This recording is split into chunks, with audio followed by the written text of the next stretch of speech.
Lucy is an unemployed 23-year-old with nowhere to live, so she's desperate for a job, and although she has no resume, she plans to sweet-talk her way into getting hired by claiming she is hardworking. After waiting and knocking repeatedly, she feels defeated and decides to rest by the door. She'd leave, but without any other option, she waits under the cold, concluding the owner of the mansion is out on business or a really heavy sleeper. Besides, the mansion is situated on a mountaintop, meaning there is no inn to stay at or a carriage to take her back to the village. She'd have to walk back, but it's not worth it, considering the 30 million gold per year pay that was advertised on the employment ad. Along with the lavish pay, the name of the employer, Scar, was highlighted, and the fact that the employer hates people and saved a slot for just one person. Such a mouth-watering advertisement should have attracted a lot of applicants, and even Lucy thought it was a human trafficking scheme at first.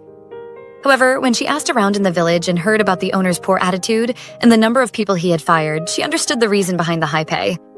Simply put, the high pay was fixed because no one lasts. The house is like some impossible game show, and it's rumored that the employer is a dragon. Oh, no. It's not a rumor. He is an actual dragon. Lucy knew this, but couldn't care less. She was at a point in her life where she didn't mind working for any species as long as it got her pay. That's why she rushed to the mansion, expecting some fantasy castle, only for her to meet something smaller. Also, she heard Scar stopped a war, which made her immediately conclude he was a good dragon.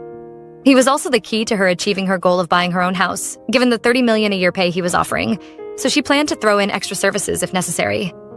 Services like tail cleaning, and any other crazy stuff.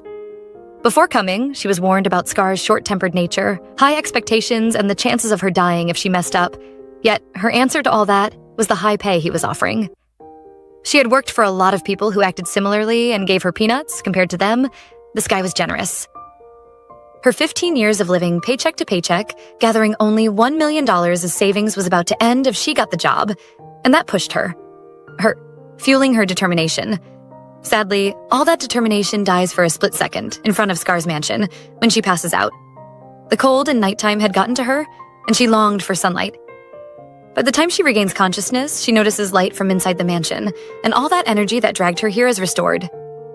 The owner is in, she thinks. Immediately, she runs toward the light, hoping to get his attention, but in her way, there she spots the full moon sitting comfortably in the sky.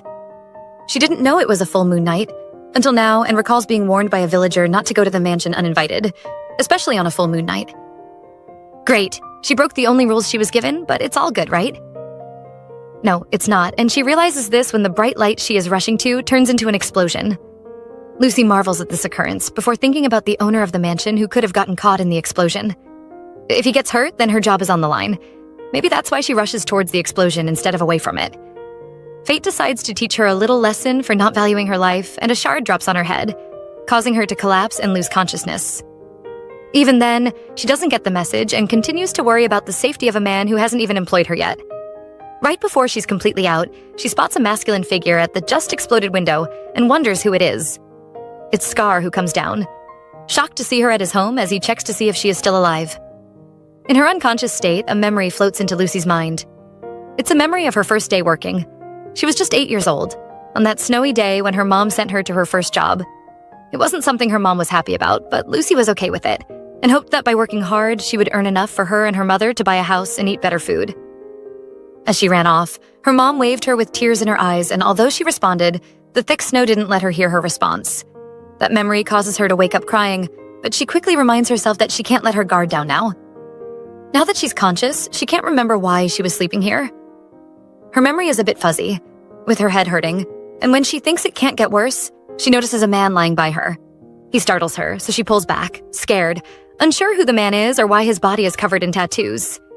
He has an ominous vibe around him, and she fears that if she keeps staring at him, she'd get cursed. Nevertheless, all thoughts of fear and worry disappear when she spots his tail and decides that he is the owner of the mansion. It's unclear whether he is asleep or knocked out, but Scar, like Lucy, is also being troubled by a memory. It's about his suffering in the hands of a captor who was blonde like Lucy. From the memory of him in captivity, he gets a glimpse of his most recent memory and jolts back to consciousness. Once he wakes up, he can tell something is wrong. By wrong, I mean he is properly tucked in, with a fire lit to warm him up. He suspects it's the doing of the trespasser, who he almost ended. For a second, he thought she was his captor from back in the day, but after a closer look, he could tell they had no resemblance. Even so, he is glad he used his head and didn't end her, although he is sure he needs to add a hair color restriction on his next employment ad. He didn't think about this because he never had a blonde employee until now. The shock isn't over for Scar, who opens a door and sees Lucy fully clothed in a maid's uniform and bandages. Yep, she looks like she is playing Mummy Maid at a Halloween party. It gets worse when she greets him, addressing him as master. She doesn't stop there, informing him that she made stew with the food items she gathered from the food storage. She notices they are almost out and promises to make something better when he restocks. Annoyed, he demands to know why she didn't just leave. She replies that she is here to work, leaving him bewildered. Is she crazy? Probably, but that's not the conclusion he lands on. Instead, he suspects she is something else. Whatever it is, he has no energy for her or her blonde hair and wants her to leave, claiming he doesn't hire blonde humans. As for her injuries, he'll cover her treatment if she just bounced and didn't look back. Instead of taking the offer and leaving, Lucy pleads that she didn't see anything about hair color in the ad, and when Scar claims it's a rule he just came up with, she assumes it has something to do with his ex. Like someone would date Mr. Lonely Dragon here. Her comment, nevertheless, triggers his memory of his captor, disgusting him instantly. But if he claims it's cause of his ex, he will get her to leave. He doesn't mind and plays along. Looking like she actually feels bad for him, she assures him she understands, and he is pleased with this, certain she will be leaving soon. When it comes to blonde people, he can't control his emotions, meaning there is no need for him to adapt when there are plenty more people who'd need the job. However, while he consoles himself silently, Lucy heads over to the table, grabs a knife, and she offers to shave all her hair so he can feel comfortable around her. Scar, the grumpy dragon, is left scared and bewildered by her relentlessness. Once they both calm down, they get to have a little talk, allowing him to reveal to her that he is a half-blood dragon. The tale gives that away. Plus, he can't transform into his full reptilian form. He is stunned she didn't know this and questions her desire to work for him. Yet she makes it clear that she isn't interested in details. She only has her mind set on the pay he is offering. Added to that, her village is at the far end, meaning information like this hardly ever gets to them.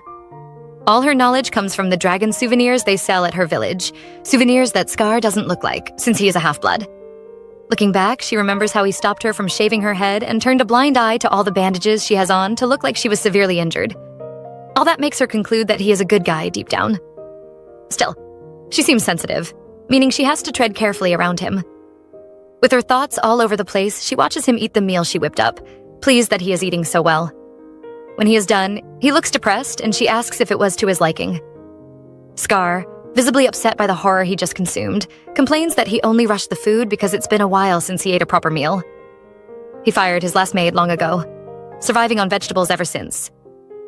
By his standards, she is a terrible cook. It's a harsh comment, but back when she was younger, she played house with this kid who said the same thing when she made a play meal. She misses those days and remembers them leaving a bright smile on her face that makes Scar feel uneasy. Aside from her cooking, he is about to complain about her ability to clean when he notices she did a good job with the table. His plan to scold her falls flat on his face because unknowingly to him, while he was knocked out, she cleaned, took stock of supplies, familiarized herself with the layout of the mansion, and more. Bewildered by her admission, he stares blankly at her as she promises to do even more if he hires her. Frightened by her determination, he knows she has killed his plan to find fault in her and fire her. She looks insane. More insane than someone desperate for money. But instead of hiring her, he searches for a flaw in her. Most of his search comes up empty, until he spots a ring on her finger and asks if she is married. She agrees that she is, adding that she is doing all this so she can save up money and buy a house for her and her husband. Honestly, it looks like an act to get the job, and if it is, it works. By nighttime, she heads to her assigned room, finding it covered in so much dust that she has to give it some good cleaning before she rests. Staring at the ring, she can't believe it worked, and it bagged her the job. See, it was all an act. The ring belongs to her mother, and she only wears it to keep men away from her. Still, it got her the job, so whatever. She celebrates the new job and high pay, thanking her mother wherever she is. Meanwhile, Scar lies in silence and clear displeasure. He doesn't feel good about her. Nonetheless, he got a written pledge from her and believes she won't make a move on him because she has a husband. Even if she does anything funny, he can just kick her out. A solution that gives him comfort and allows him to lie down peacefully.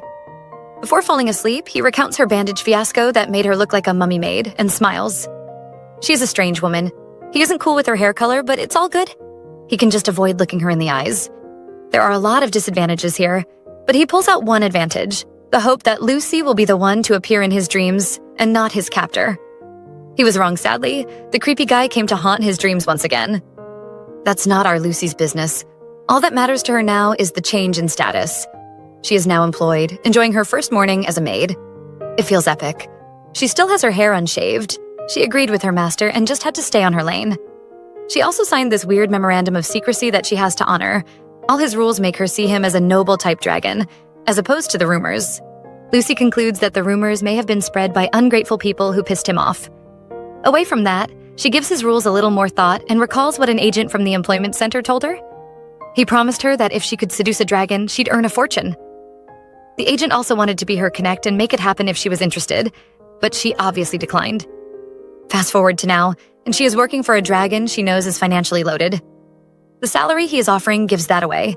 It only makes sense that many of his previous maids came to seduce him and not do the jobs they were hired to do. That'll explain his grumpiness and his stern rules. But who goes into another person's bedroom? Even if someone did, she is not that crazy and has no interest in any romantic attachment at the workplace, deeming it disgusting. For Lucy, everything sails by swiftly, and it's already been 3 weeks since she's been employed. Suddenly, one morning, Scar comes to her and begged her to leave for a bit, promising to pay her. She's taken aback by the news, especially because of the weather outside. Assuredly, he declares that he only wants her to take a few days off, head to the village, and come back after a bit. He advises Lucy to see this as a mini vacation, yet it's clear something is up with him, from his labored breathing. Curious, Lucy demands a reason for his request, but he drops the "it's none of your business" line on her. Added to this, he advises her that when she returns, she shouldn't come out, even if she hears a loud noise. Nonetheless, she can come out if she wants to avoid getting hurt like last time. Lucy, visibly shaken and saddened by the news, took solace in the large bag of coins Scar left for her. Sure, he had told her to take a few days off, but the funds he left her with could last her for even a month. Suddenly, she starts thinking about the source of his money. He is no noble, but he might be doing something scandalous because he goes out sometimes and comes back with soiled clothes. Finally, she considers the chances of Scar not valuing money, and that's also a wise point of view. She planned to head into town like he instructed, until the devil whispered in her ear. Yeah, we all know this is a lot of money for Lucy, who has never seen this much before. So it wasn't hard for her demons to convince her to stay back in the mansion and save the money instead of spending it. After all, the chances of her and Scar clashing were slim. He stayed in the Far East while she stayed in the Far West. Without any supplies or proper planning, Lucy stays back, hiding under her bed, deciding to fast and pass the time in her room. If she gets too hungry, she'll drink the water she boiled the previous day. As minutes turn into hours, the whole staying back instead of taking a break is something she starts to question. Regardless, his suggestion of a vacation was rather sudden. The way she sees it, he is the one who needs the vacation. Lately, he has been acting strange, nibbling on the 5-star meals she has been making recently. Maybe he's sick or something. She considers every possible, but then she looks out her window and spots the full moon sitting in the sky. Again, she recounts the warning she got about staying away from the mansion on full moon nights. Finally, a new possibility comes to her mind. His sickness might have something to do with the full moon, but won't that make him a werewolf? Oh, that doesn't matter in the end. But last she checked, a person needs more care when they fall sick. It's tempting, but she promises herself that no matter what she hears, she will obey and not go upstairs. Okay, in case you forgot, Lucy came to the mansion on a full moon night, and that didn't go so well. It's starting to feel like déjà vu, with a fiendish aura in the air, followed by loud screams for help. What happens next is initially uncertain, but it lands Lucy amid debris again, bleeding and holding Scar's hand. Based on how much debris is on him, he is probably knocked out. But how did it come to this? Obviously, we don't get our answer immediately. In fact, it gets even more confusing to see Lucy lying on some properly trimmed grass in a serene environment. When she wakes up, even she is confused, getting more confused when she spots a different mansion on the horizon. No matter how she looks at it, it's not where she works, and she tries to piece things together. Last thing she remembers is hearing her master scream, some loud noise and more. Out of panic and concern, she ran in the direction of the noise and not away from it. At the end of the noise that came from her master's bedroom, she spotted him on the floor, covered in rubble. She frantically tried to clear the rubble and checked his pulse to see if he was okay. Before she could discern that, however, like on her first night, a shard knocked her out. Even so, all that doesn't explain why she is here, unhurt and uninjured. She quickly concludes she is having a lucid dream. Still, it's no time for her to be lying around sleeping, which is why she starts searching around for a way to wake herself up. Truly, she is worried about Scar, intending to help him when she gets up. But she gets distracted by some rattling sound. It's obvious chains, making her suspect a dog is imprisoned close by. To help the dog, she follows the sound, leading her to a basement. For someone who laughs at the face of danger and rushes towards commotion? For the first time, Lucy actually stops to think before stepping in. On her way down, she has this unsettling feeling covering her. It feels like she is stepping into a place she shouldn't enter, with things feeling more strange as she proceeds. What kind of dream is this? She wonders, hoping it's all nothing, only to meet a rather disturbing sight. It's some blonde guy draining a young boy. We all know that Scar and his captor that troubles him every night, so she is in his dreams right now. She might not know that yet, but that's not weird. What's weird is that his captor seems to know what's up with Scar's life at the moment. While draining him, he talks about the maid he hired for a huge sum of money. He feels it's not a good idea. Even so, that's not his problem. His problem is actually the money he is going to make from the blood he has taken. He is glad he is now a rich person and everyone will respect him, not noticing when Lucy picks up a hammer and approaches him. Why would he? When he is so focused on money and power, laughing maniacally, until she stops him by dropping the hammer on him. Literally. The force causes him to pass out with a bump on his head that would sing for days, while Lucy goes to save little Scar. Before getting down to business, she observes him and suspects he might actually be her master. If he is, she is certain he'd be mad if he got to know she dreamt of him like this. Little Scar, on the other hand, mistakes her for his captor, but changes his mind when she saves him and starts sprinting off. With nowhere to go and her head clouded by her chivalry, she declares that anywhere is better than here and heads off. Lucy manages to get out of the dream, but remains unconscious, not by her will, however. Soon, it feels like she's getting licked. How? There is no dog in the mansion, a realization that reminds her of the lucid dream she had as well as Scar. She is stunned back to forceful consciousness and discovers it was Scar. Awkward, right? Yet he acts like it's nothing, merely acknowledging the fact that she is awake. Scared and confused, Lucy screams, wanting to know what's going on. Maintaining his cool and calm persona, he asks her to hold still because he isn't done. She doesn't hold on, like he asked, pulling back before complaining that he is not an animal and only animals kick people. Besides, it's not like licking will heal her injuries. Shockingly, it does, leaving her bewildered again. Since her hand is okay, she recalls having been bathed in debris and sustaining a head injury. Her head should hurt, but it doesn't. Does that mean he? No. She can't think of that right now. What she does dwell on is the possibility of dragon saliva having healing properties. She airs out her guess, making him blush shyly, suspecting that she already knew this before she came. He soon realizes she didn't, as told from the clueless look on her face. It's all good nonetheless. But what isn't good is the fact that she is here when he gave her money to go out. Clearly seeing that she's in trouble, Lucy decides to tell the truth instead of giving excuses. With her head bowed, she begs for forgiveness, confessing that she decided to hide and save the money he gave her. Her confession prompts him to ask her if she is possessed by money or something. Sensing that her disobedience would get her kicked out, with tear-filled eyes, she intensifies her begging, adding that she didn't enter the room or break the agreement. She didn't even get to his bed, but collapsed by it. Clearly stressed, Scar decides she actually didn't break any rule, but that's not the elephant in the room right now. The elephant is Lucy appearing in his. He wants to know how she did it. Lucy is confused, but he presses on, demanding to know if she used magic or is an undercover mage or wizard. Fortunately for her, she knows about mages and wizards, and convinces him that if she had those abilities, she wouldn't be working as a maid. He agrees with her so easily, but still, she feels very strange. Looking back, she wonders if holding his hand before she passed out had something to do with her entering his dream. She apologizes profusely for doing so, promising him she only did it to check his pulse. Meanwhile, Scar actually gets it. Earlier in his life, his body was cursed. The curse makes him have nightmares, and because she touched him, he sucked her into one of them. Concerned, Lucy asks if he will be okay. Curses are a serious thing after all. According to him, he'll be okay. But if he were human, his life would be in danger. With care in her tone, she expresses more concern for him, but he ignores that, tagging her as nothing more than a greedy human trying to silence a rebellious moneymaker. The comment hurts, but she still can't believe the kid in the dream was her master. She doesn't want to hear any more of this as it sounds like it has a heavy story behind it, but he won't listen. When she entered his dream, she saw most of his body, and he wanted her to take responsibility for that. Lucy doesn't mind taking responsibility, doing this by preparing a room on the east wing of the mansion for Scar. Her room is down the hall now, leaving her to wonder if it'll be safe during the next full moon. According to Scar last night, the accident happened because while dreaming he was tossing around in his sleep and accidentally activated his magic. For a human, what's just tossing off a blanket because of a nightmare is actually him tossing fireballs, and if she is away from the house next time, she will be safe. This only happens on full moon nights when his mental defenses crash. Unlike other nights, on that night he can't escape the nightmare and is forced to keep sleeping even though he is going wild. For safety purposes, he made it clear that in the ad it was stated that no one should be sent on full moon nights. It all made sense to her at that moment. The warning of the man at the employment center. Instantly, she felt ashamed, as not only did she ignore the warning, but she shamelessly tried to get hired by acting severely injured. To punish herself, she ended up offering to enter his dreams every month and deal with his nightmares. If he had peaceful dreams, everyone, including the house, would be okay, right? Hearing this made Scar blush even harder.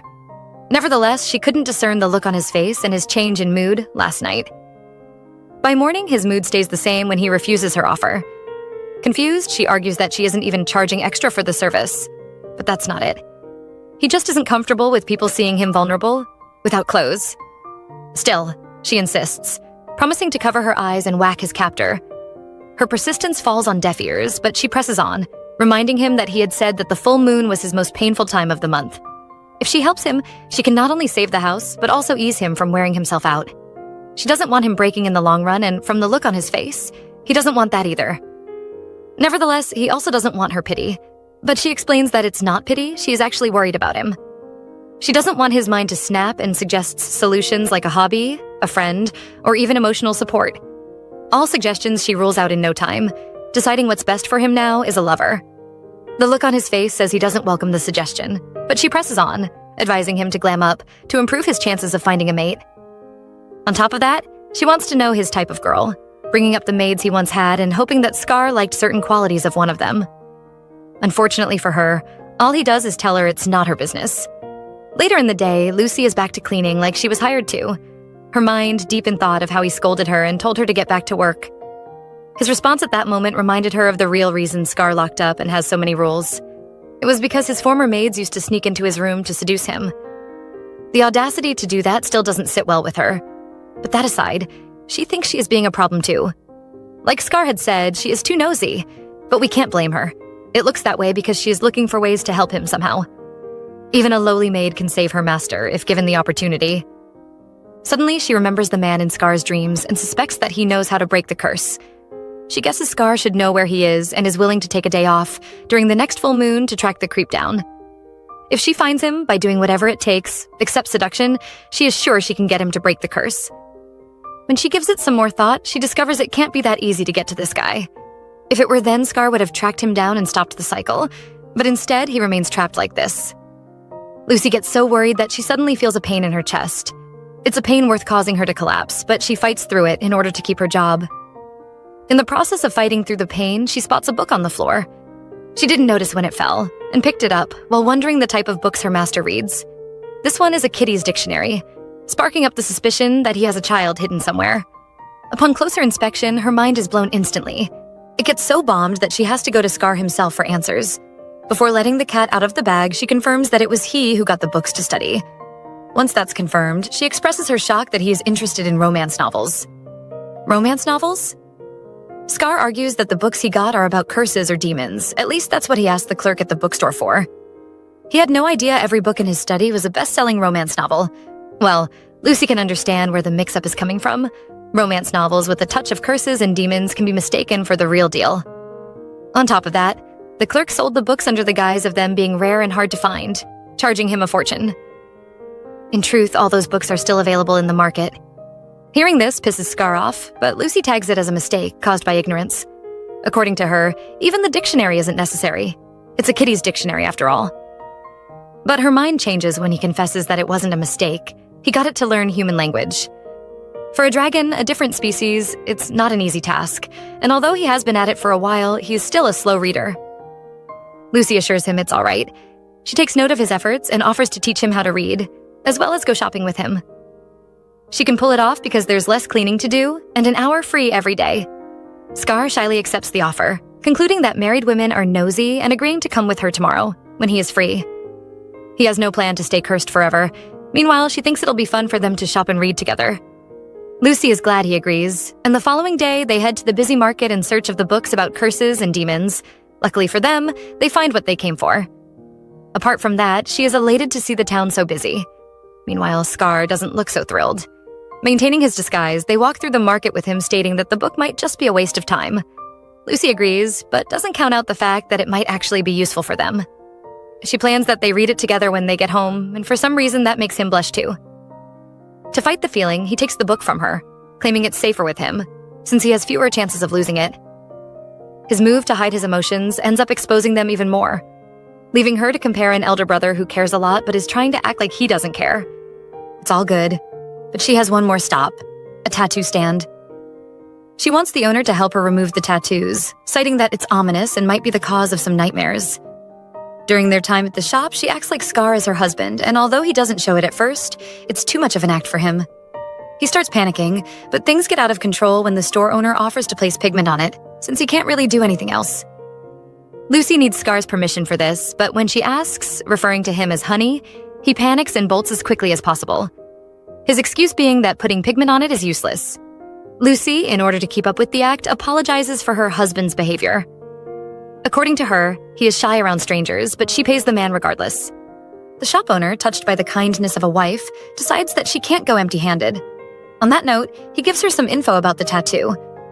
He lets her know that he sees the tattoo as a product of black magic, and he felt weird the second he saw it. Lucy, suspecting that this is the source of the curse, asks if he knows anything about breaking one. He doesn't, sadly, but knows someone who does. As they discuss, and he offers her directions to the place she needs to go, Scar, who has stopped running, senses something is off about the area. He can't tell what it is, but I guess that it has something to do with the angry cloaked man who passes by him. He looks very suspicious and may probably resurface later, but for now, Lucy comes to get Scar so they can go. In no time, they are at the market searching for their guy. It isn't easy, however. They have to meet a store owner for directions, but he is reluctant to speak until Lucy offers to buy a flower. The flower she picks, however, is none other than a confession flower. According to the store owner, it can be used to catch a cheating husband, a detail that makes Scar feel uncomfortable immediately. She decides to go through more of the man's stock until they get interrupted by a dwarf in a cloak. He bumps into Lucy rudely, and Scar is forced to intervene, warning him not to bump into someone's wife like that. It's no surprise that this guy is the suspicious man from earlier, and he refuses to back down or show remorse. His rude response and bragging about his magic pisses Scar off, to the point that he almost tosses a fireball at him, but Lucy stops him. From the way the man behaves, it's clear he is a sorcerer, and Lucy, through kind words and her good looks, gets him to hear them out. Meanwhile, Scar doesn't trust the man, Grand Sorcerer Doji, as he tags himself. Why would he? When he senses mediocre magical energy from him. From a quick scan, it's obvious that his soul has low value, and so demons shouldn't be interested enough in him to lend him their power. There's a lot more he doesn't like about this man, especially the fact that he stares at Lucy pervertedly. For that, he wants to punch Doji once it's all over. While he puts this in mind, Lucy is discussing terms with Doji, promising him 1 million coins for useful information about the tattoo and 500,000 for a lead. Intrigued by the offer, he asks to see the tattoo. Once revealed to him, he bursts into uncontrollable laughter, pointing out that this is indeed the work of a top-tier sorcerer. Each mark showed the creator's intention to control him. Gladly, he knows the person who designed the tattoo, as their sorcerer's circle isn't that big, and he knows only one person with this particular design. He'd tell them, but for what he deems a small fee. That fee, however, is not money, but some quality time with Lucy. According to him, a woman like her is rare. This should be a straight no, but out of concern, Lucy wonders what to do. If she refuses immediately, they lose a major lead, but that doesn't mean she can accept his offer. What will she tell this filthy man who doesn't care about her claims that she is married? Well, that's a question she doesn't even have to answer, because Scar comes up with a better answer, taking the man by the neck. He warns Doji to refrain from his folly, but the pervert doesn't listen, still pitching his idea on the table like it matters. Scar now sees him as a fraud who has been scamming people like this for a while. He knows that with a little squeeze, he'll erase Doji from existence. I mean, the man isn't of any use to the world as it is. Sadly, because of Lucy, he spares the creep and leaves with her. As they leave, Doji catches a glimpse of Scar's tail, and a sinister smile is formed on his face. He's been looking for the dragon, and now he knows his weakness, Lucy. Annoyed, Scar, still holding on to Lucy, marches through the market, while she tries to assure him that she didn't want to accept the deal. She only felt they should have heard Doji out, but he's not okay with that. Clearly enraged, he declares that he can't stand trash like that and never wants to hear about him again. Lucy, probably frightened by his reaction, agrees and they head home. At home, she recalls her experience with Scar at the market. His terrifying gaze and power that made her feel threatened. Yup, he is definitely a dragon. Why did she think she could interfere in his life? Why? She is ashamed, understanding that now the best thing to do is keep her distance and act like a proper maid, a ghost that shouldn't show her face to her master. As weeks pass, Scar notices the distance, secretly longing for her company, but it's better this way. The best, in fact, even though it's a bit awkward. Now that she's minding her business, her master doesn't get angry again. All she wanted to do was be more helpful, ignoring his hatred for humans, something she will no longer do. Lucy can tell Scar is very patient with her and doesn't want to overstep. Suddenly, she remembers she was supposed to read to him, but is that still a good idea? Maybe not, but she can't tell right now, because she is feeling dizzy and her vision is wavy. Added to that, she is overheating, wondering if her master used some magic before she passes out on the floor of his study. Scar, unaware of what happened, sits in his room, thinking about the changes Lucy has been exhibiting. He fears she changed after they came back from the market because he lost his temper. We can't blame him. He was pissed at Doji, who wasn't interested in the money in the first place. From the perverted glances he made at Lucy, he could tell she was his desire from the start. Doji is indispensable. There are plenty of humans he can get information about his curse from, but he can't say the same about Lucy. Yep, he's longing for her, as we suspected. He fears he might be thinking about quitting, the one human who stayed even after he destroyed his room. Before she passed out, she thought about how patient he was being. Now he is sitting here thinking about how patient she has been toward him. He fears she is packing her bags right now. He refuses to sit quietly and let such an asset walk out of his life. He leaves his room, hastily making his way through the hallway, planning on apologizing and maybe explaining a little to her, anything to ease her fear. First, he has to find her, and it's not easy because of how quiet the mansion is. It hasn't been this way for a while, and after searching every corner, he fears he is too late. Maybe she ran away. He thinks, especially because she isn't in her room, but her luggage is there. To him, she must have left her luggage to aid a silent escape, an act he considers to be polite. Others left with some of his property they'd steal on their way out, but not carrying anything makes him tag her as innocent. He clenches his fist in rage, pissed that he didn't get the chance to say anything to her after the incident at the market. Merely looking at her room and how much of a downgrade it is, he sees more reason for her to leave. Believing she saw him as a bad employer, he gets to work, tidying the room. He didn't care before she arrived, and although he is a problem, he blames the people who made the mansion too. They gave him this place to keep him stationed at the border to stop invasions, only to make the servants' room so poor in quality. Guilt washes over the once grumpy dragon, who fears his best servant has made her way back to the village. Even if she has, he can't chase after her because that'll make her fear him more. Giving in to defeat and the chances of never seeing her again, he is glad she at least picked out some books for him and goes to his study to check them out, even if it'll take years to interpret them. When he gets there, he finally finds Lucy lying on the floor and a rush of shock and gladness overwhelms him. Although she didn't run away, it's obvious something is wrong, and she, in labored breaths, apologizes for collapsing, saying she felt dizzy. To try and claim she is okay, she tries to crawl away, her mind set on the hallway and the chances of it being cooler than here. He doesn't welcome that idea. However, he helps her into her bed. Nevertheless, she doesn't recognize the room because of the changes he made. With her condition getting worse, Scar begins to panic more, not knowing how to handle her. Since as a dragon, he has never gotten sick. He knows nothing about humans. His mind paces about, asking questions ranging from, do we have medicine in the mansion? To what kind of sickness is this anyway? Too many questions when the only answer he has ever had to himself was licking. Not knowing what else to do, he apologizes and kisses her. Warning, this is only for healing purposes. Scar is a noble dragon. As he heals her, she feels like she is in some peaceful dream, which she likens to paradise. She decides to rest a little, not minding whether this is a dream or not, even when she feels the kiss and the dragon's medicine he lets into her mouth. It's so peaceful that she keeps experiencing the dream, until she realizes she swallowed some liquid and wakes up. She feels the heat in her head going down, and from the look on his face, she questions whether it was all a dream or if there is a touch of reality. Now that she is awake, she has so many questions, but it all gets swallowed up by the softness of her. She soon realizes that if this comfort she felt wasn't a dream, then everything else wasn't. He sees she knows what happened, so he gets to explaining, stating that he missed her to save her. There was no medicine at home, and he wasn't sure she would have been alive by the time he got back, if he went to get a doctor. Scar apologizes for kissing her, pointing out the fact that she told him she is married. but he did what he had to do to save her life. As for her work, she's done for the day, and he wants her to rest. When he leaves, Lucy buries her head in her blanket in shame, telling herself it was just a medical procedure. Her master hates humans, but he cured her because she is his employee, and any other reason. I'm guessing that's what Scar also tells himself. He is also ashamed, scolding himself for getting carried away for a moment. He fears that if she doesn't accept his explanation, she will see him as a perv, and he doesn't want that. Added to this feeling, he is unsettled. The dragon who never cared about what others thought is suddenly caring. Why?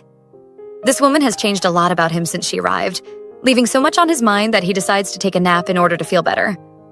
During his nap, he is thrown into the environs of his usual nightmare. But this time, instead of the usual creep, it's Lucy, with an unknown man making out before him. Dream Lucy is all about showing him he is wrong for being in love with her. The chances of him taking this seriously are high, but he doesn't show it at first. Instead, things actually ease off, even though they feel awkward in another sense. Like how she feels awkward because she served him good and their hands almost touched. Her mind goes back to the kiss and she reminds herself it was just treatment. From her point of view, Scar looks okay, but slightly guilty. Suddenly, he asks permission to quiz her. Lucy, who doesn't mind being asked anything, promises to respond if she can. To her bewilderment, he asks her what her husband is like. Confess. Tell the truth. There are a lot of ways to handle this, but Lucy chooses to keep lying. She fears this question has something to do with the kiss. As long as it'll help ease Scar out of her guilt, she will describe her imaginary husband as convincingly as possible. It's a solid plan, but all she can say is that her husband is kind. Not the response Scar was expecting. He is not impressed, and when she notices this, she decides to give a more elaborate explanation. It doesn't end there, however. Scar wants to know what his job is and why she is the only one working here. Added to that, he wants to know why she hasn't talked about visiting him since she arrived. She's in a tight spot, yet she remains cool as ever, claiming her husband is at a boot camp for butlers. He'll get promoted if he completes it, but she didn't fit in and they agreed to spend a year apart. To add more flair to her story, she pulls out her ring and blabs some rubbish about how they plan to save money and get a house of their own. She misses him and has no idea what he is up to right now. Somehow, her half-baked story is enough to make Scar believe her and apologize for being nosy. From that day on, he never asked about her husband, and she hopes the story got him closure. Even if it didn't, their reading sessions going forward were a smooth sail, even though some of the literature was complex and not too easy to read. When they land in Dragon Ecology, she wants to know the chapter he'd like to know about his kind for her to read out to him. After observing her, he decides that what's most important is finding out if a half-blood like him can mix with creatures of other species. He also wants to know how he was born, and that takes Lucy to the reproduction section. After reading out loud what the book has to say on dragon reproduction, she can tell it's a fraud. She comes across something called polymorph, and according to the book, dragons need that to produce with other species, although not having it doesn't stop them from mating. Diving into that section of the book leaves Scar feeling uncomfortable, and he wants her to skip it. She does so, but doesn't fail to point out how happy she is that she can mix with other species, with his closest match being humans. Once that's settled, they continue with the reading. But then a suspicious bat comes by, hanging by the window and watching them. Scar, sensing its presence. Immediately it's sensed, it flies away, returning to its master, none other than Doji. While they continue reading, Doji looks rather expectant, but what's this creep doing here? Days go by peacefully, and Lucy is living her best life. Scar has gotten her a new bath, and she's worried about getting spoiled. If this keeps up, it'll be hard for her to leave after a year like she agreed. Her relationship with her master is becoming better. Recounting their last reading session when he got shy as they discussed reproduction, she smiled, not knowing why he reacted that way. She learned something that day, specifically the potency of the dragon's blood over their saliva, but smiles again because of his shy reaction that day. He's cute, but he's suffering, and thinking about his suffering takes her mind back to Doji, the perverted mage. Although he wants to have her for a night, she plans on visiting him again to see if he really knows about the source of Scar's tattoos. If he does, it's worth looking into, and she plans to offer him a date and not a night together. Suddenly, she sees something fly by and rushes to see what it is. Initially, she guesses she saw wrong, but she actually didn't, as there is someone behind her with herbs in his hand, assuring her this is real. Oh no, a kidnapping. But Scar doesn't know about this. He is too busy reading with a cup of tea by his side.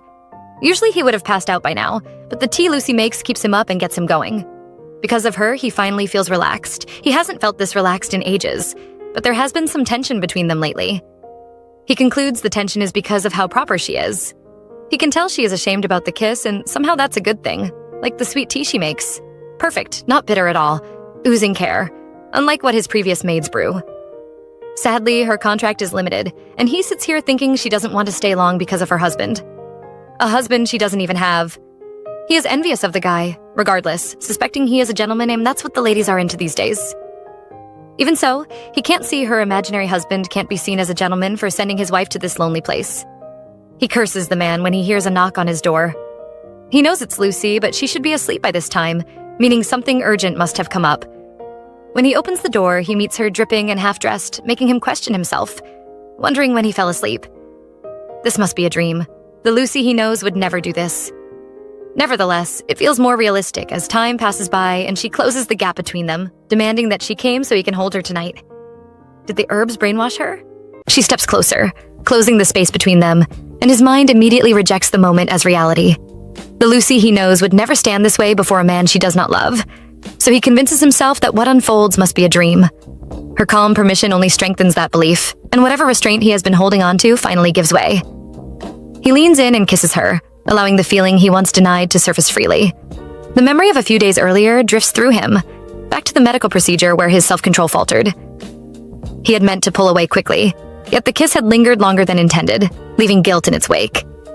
Now, with no resistance from her, he allows himself to move past hesitation. He treats the moment like a nightmare destined to demand a cruel price later, but he accepts that risk without regret. All he wants is this fragile sweetness, even if it is brief. As the closeness deepens, Lucy suddenly weakens, dizziness washing over her. She asks for a small measure of his blood, and Shaw agrees without pause. To him, offering it willingly is far better than letting it be taken by force. He gives it to her, and she receives it without fear. His thoughts return to the book he once read, the one that speaks of dragon's blood as a cure for wounds and a gift that stretches life beyond its natural span. The price, however, is always paid by the dragon, who loses a fragment of their own lifespan in the exchange. Shaw accepts this truthfully. If giving a part of himself allows Lucy to smile a little longer, then the loss means nothing to him. When she expresses love, the weight of the words unsettles him. Unsure of his own emotions, he becomes awkward and unsteady, moving with the innocence of someone discovering closeness for the first time. Despite the uncertainty, he stays, letting the intimacy unfold with tenderness rather than confidence. Afterward, he asks if she is all right. She assures him that she is, and he admits that he is worried about not controlling his strength properly. She reacts by calling the concern rude and poorly timed, the topic far from romantic, but she quickly withdraws the remark, clarifying that she is only joking. Despite this, he sits up, uneasy, noting that the sweet part of the nightmare has lasted longer than he expected. He then wonders how it will end this time, questioning whether her husband will appear again as before. She looks at him in confusion and asks him to explain what he means. Before clarity comes, Doji appears before her. He tells her that since she willingly shared everything with him, he will now give her a command. From that moment on, she is to go to her master, embrace him, and demand his blood. Even as the words settle, she wonders why she is listening to someone like him at all. He asks if she enjoyed the time they spent together, and the change is instant. She turns into a doll. Scar reacts in shock, reaching out to pick it up, but a bat suddenly flies in and snatches it away. He demands to know who the bat is. The creature replies calmly, stating that it allowed him to spend a good night with his beloved. Scar bristles at the tone, questioning if that is how it chooses to address him. The bat then reveals that the body he touched was never Lucy, but a magical doll. The realization unsettles him, and he guesses that the voice belongs to the suspicious pig. The bat corrects him, revealing itself as Doji. He adds that Scar would already be in hell if not for the value of his blood. Irritation flares, yet Scar presses on, demanding confirmation that Doji never touched Lucy, warning that he would tear him apart if he had. Doji challenges the threat and calmly states that Scar likes the maid. Silence follows. Scar tries to deny it, but Doji points out that over 100 maids were sent to him and rejected without hesitation, all dismissed with open hatred, yet Lucy was accepted almost immediately. He even comments that Scar has excellent taste. Scar attempts to defend himself, but Doji cuts him off, saying the pretense has gone on long enough. He then asks if Scar wants to make a deal and openly admits his intention to make a fortune selling his blood. If Scar agrees, Lucy will be his whenever he wants. If he accepts, the doll will become Lucy after she is given a measure of truth serum, leaving her mind hazy and making everything feel like a dream. Scar feels a surge of anger as the bat instructs him to leave the door unlocked should he agree to the proposal. In a burst of frustration, he tries to burn it, but the bat escapes effortlessly. Moments later, he rushes to Lucy's side and notices her body is cold, regret hitting him for not realizing sooner. He lifts her carefully and carries her to the bed, using her towel to dry her. Seeing the blanket on the bed soaked, he decides to fetch a fresh one for her. The doji's proposition runs through his mind, and he thinks it insane. It essentially forces Lucy into an experience akin to dreaming of intimacy with someone she does not want. A thought he finds unbearable, and he cannot accept her enduring that. At dawn, Lucy stirs awake. Scar explains that he had to remove her tower and dry her by the fireplace, assuring her that nothing inappropriate happened. He decides to go fetch some clothes for her. Lucy reacts with surprise, recalling the vivid, shameful dream she had. Embarrassment floods her, intensified by the fact that her master witnessed a side of her body she has never shown anyone. The overwhelming mix of vulnerability and shame leaves her reeling as the morning light filters into the room. Later, as she goes about her chores, his distraction causes her to stumble and fall. She feels a lingering unease from the previous night's dream, apologizing quietly to herself. She has never imagined being in such a relationship with a man before. Though her master is undeniably handsome, she has never considered him as a romantic partner.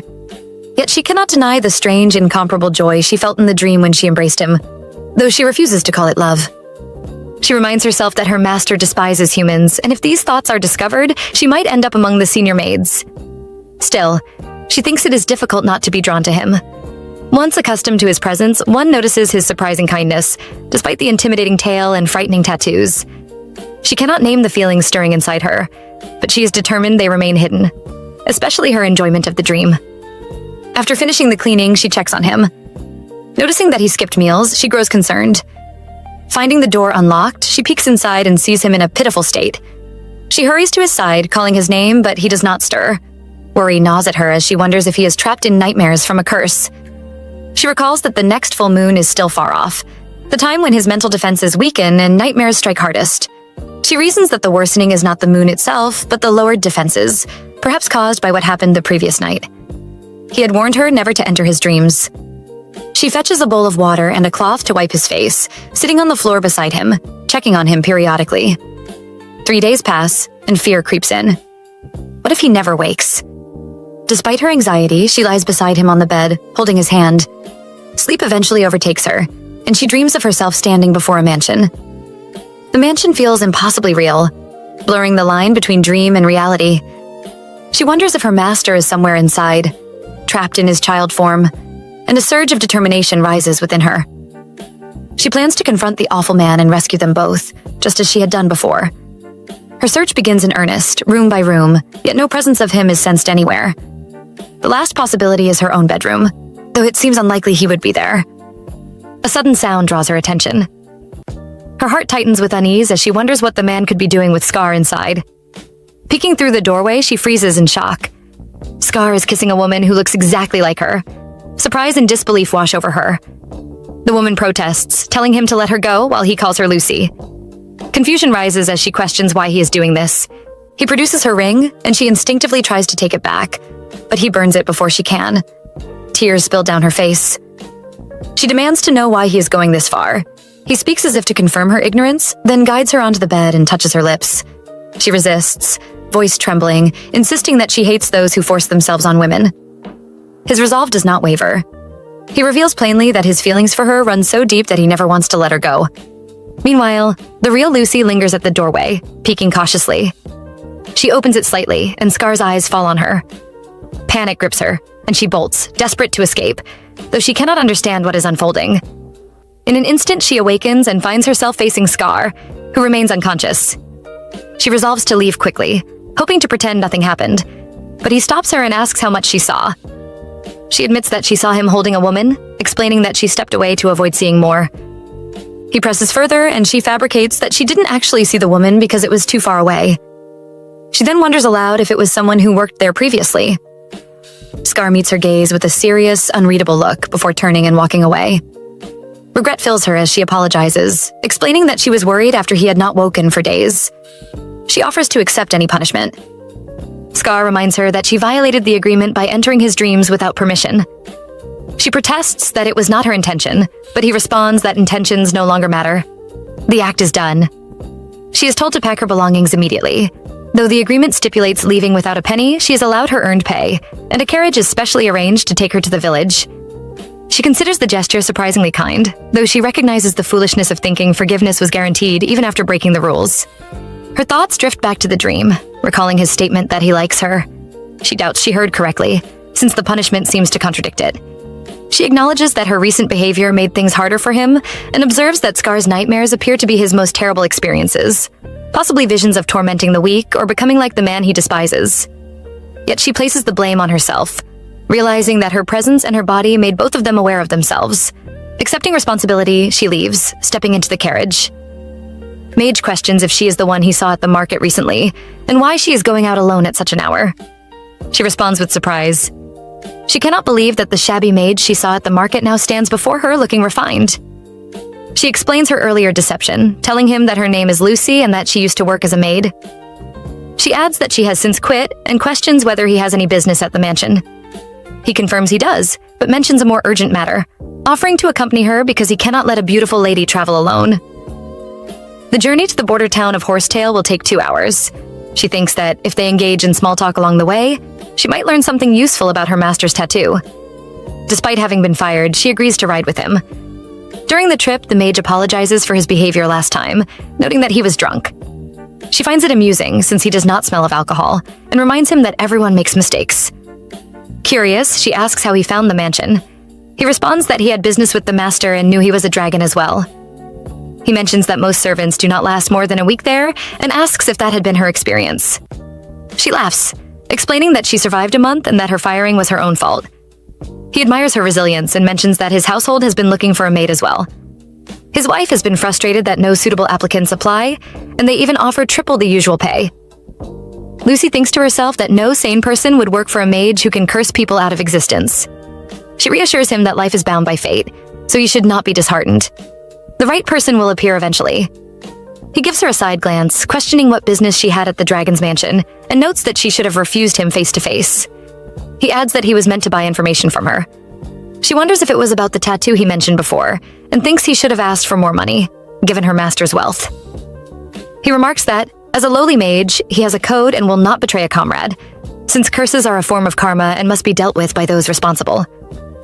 Lucy finds the logic twisted, considering that he seemed ready to sell it before. When she alights the carriage, he gives her his card, telling her that she can come to the address if she changes her mind, and that he will keep a place ready for her. She wonders who in their right mind would go to such a shady place. Thinking of her master, she concludes that she no longer cares. Whatever happens, happens. Scar appears at her window, eyes sharp with concern. He asks if she has lost her mind. She responds that the pay at the mage's place isn't as high as his offer, but still enough to be worth considering. He interrupts sharply, questioning why she would even think of going to the mage after what happened in the back alley. He promises he will be careful this time, insisting he won't touch her again and pleading for just one more chance. She firmly declines, stating that she's not a dog to obey whenever he calls. She is done with places where she could be fired on a whim and intends to find stable employment. He reminds her that she was fired for breaking the contract, even after signing a written pledge. She accepts responsibility and wishes him well, hoping he finds someone better. With that, she bids him farewell. After a while, he departs, leaving her to fall back onto her bed. The next morning, she arrives at the gate of the mage's house. The sight is better than she expected. There's even a swing, and she wonders if they have children. Nerves prick at her, but she reassures herself that she has nothing to lose and can run if anything feels off. Soon, the mage opens the door, greeting her with excitement. She says hello, and he invites her inside, noting that his wife will be happy to see her. Inside, Lucy meets the mage's wife and 3 children, noticing the striking resemblance among them. The woman expresses gratitude that Lucy came, explaining that managing the children has been difficult and no one suitable has applied for help. She leads Lucy to her room, located in the attic on the 2nd floor. Apologizing for its messiness, she explains that the family had used the room previously. Lucy smiles, commenting that she likes how spacious it is. The woman asks her to get changed and come down to help immediately, as they are short on hands. Lucy agrees, expressing that she looks forward to working with them. Thus begins a new chapter of her life. As she goes about her chores, she is reminded to avoid the magic circle, a rule she takes note of. She guesses it is because the household knows it would be difficult to find a new maid if they lost her. Despite some oddities around the house, the working conditions at Mage Doji's home are surprisingly good. Meals are shared, hot water is available daily, and her bed is just as soft as the one she had before. Most importantly, Doji, her employer, neither makes advances nor seeks private moments with her. She suspects he was truly drunk the first time he saw her, though she does not consider him a good person. She recalls the wife's words about a recent big deal and the promise of fair pay, along with her plea for Lucy to stay with them long-term. The children's request to play with her keep her busy, preventing unnecessary thoughts from lingering. A fleeting memory of Scar crosses her mind, but she quickly shakes it off, reminding herself that here is good. She concludes that her mind dwells on him because she left on bad terms, and embarrassment lingers longer after a big mistake. Concern for Scar creeps in as she remembers the days he could not rise from nightmares, prompting her prayers that he finds a proper, diligent maid. Her thoughts wander briefly to the unfinished matter of his underwear. He dislikes maids touching it and burns it with magic, leaving a mountain of men's undergarments piled in storage. She wonders why such thoughts occupy her and reassures herself that he has likely hired someone new by now, and they are probably getting along well. She notes that the current master is now the fat man sleeping downstairs and resolves to focus on her own life, believing they will never meet again. Yet, looking out the window, she notices a tall, lean shadow, likely the new master tending to late-night work as a mage. She lies back in bed, telling herself it has nothing to do with her. Meanwhile, the bat appears, expressing thanks for coming such a long way. Scar glares, but the bat continues, noting the difficulty of the journey. Scar cuts him off, demanding to know Lucy's whereabouts. The bat reports that she is doing well, and Scar would be impressed if he knew how well she is treated. He adds that if she were truly precious to him, she would remain close at hand, but sending her away was meant to keep her safe. Scar dismisses the chatter and asks why he was called. Mage's demand is clear. He seeks wealth and power, and in exchange for leaving Lucy unharmed, Scar must allow him to draw blood. Scar questions whether Mage found a wealthy customer and remarks that trying to take Lucy by force is futile. Mage points out that he observed her contentment with her new life and questions whether she would trust a former master who expelled her or the current one who treats her well. Overreach could shift distrust into lasting hatred. In Doji's life theater, he is asked to reveal the secret to his success. He chuckles and admits it is diligence.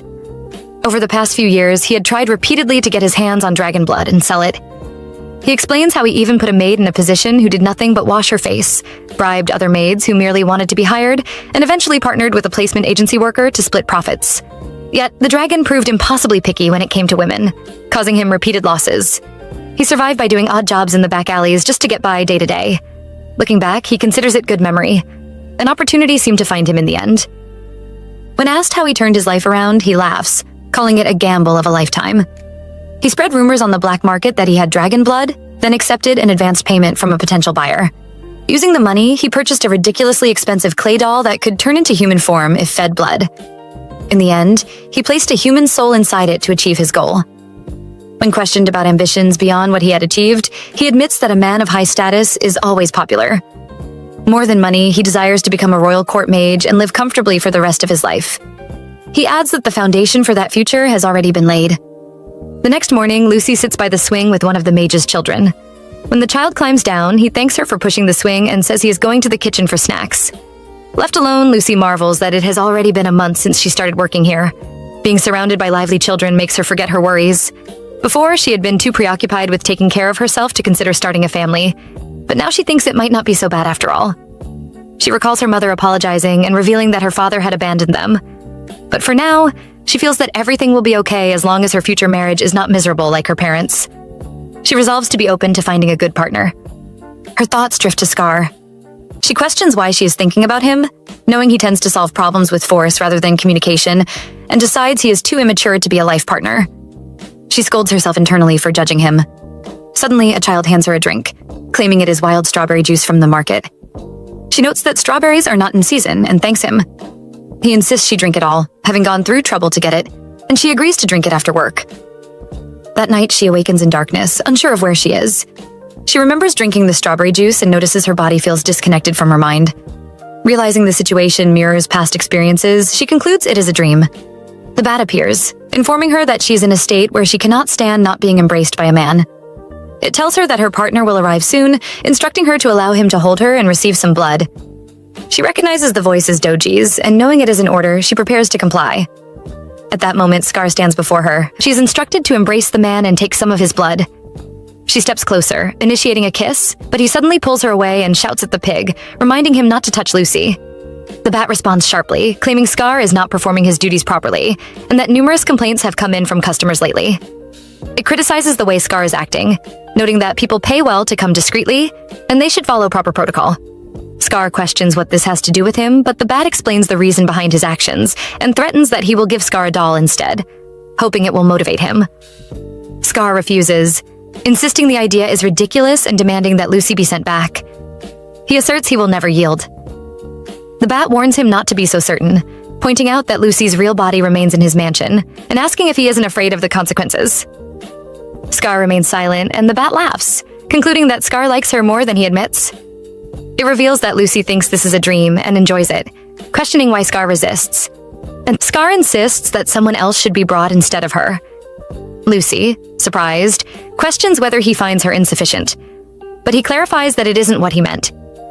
The bat praises her appearance, but notes that it has reached the limit of its patience due to Scar's continued refusal to accept the doll. Scar yells for the bat to stay away from Lucy, threatening him. Mage's gaze falls on her, and he makes a comment about the ring on her hand, then urges Scar to hurry. Scar apologizes, leaving Lucy puzzled and longing to embrace him.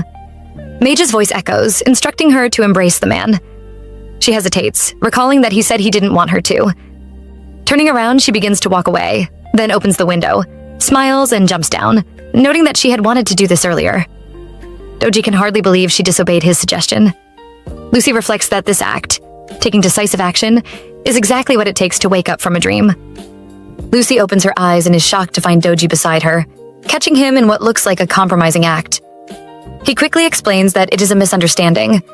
She had been sleeping in the cold, and he was merely trying to button up her shirt. Infuriated, she slaps him, pushes him away, and unleashes a torrent of insults, declaring that she is quitting immediately. Doji questions where she thinks she's going and whether he allowed her to leave. She orders him to get out of her way, but he refuses, claiming that she and the dragon are his treasures and asserting that he has never let thieves like them go free.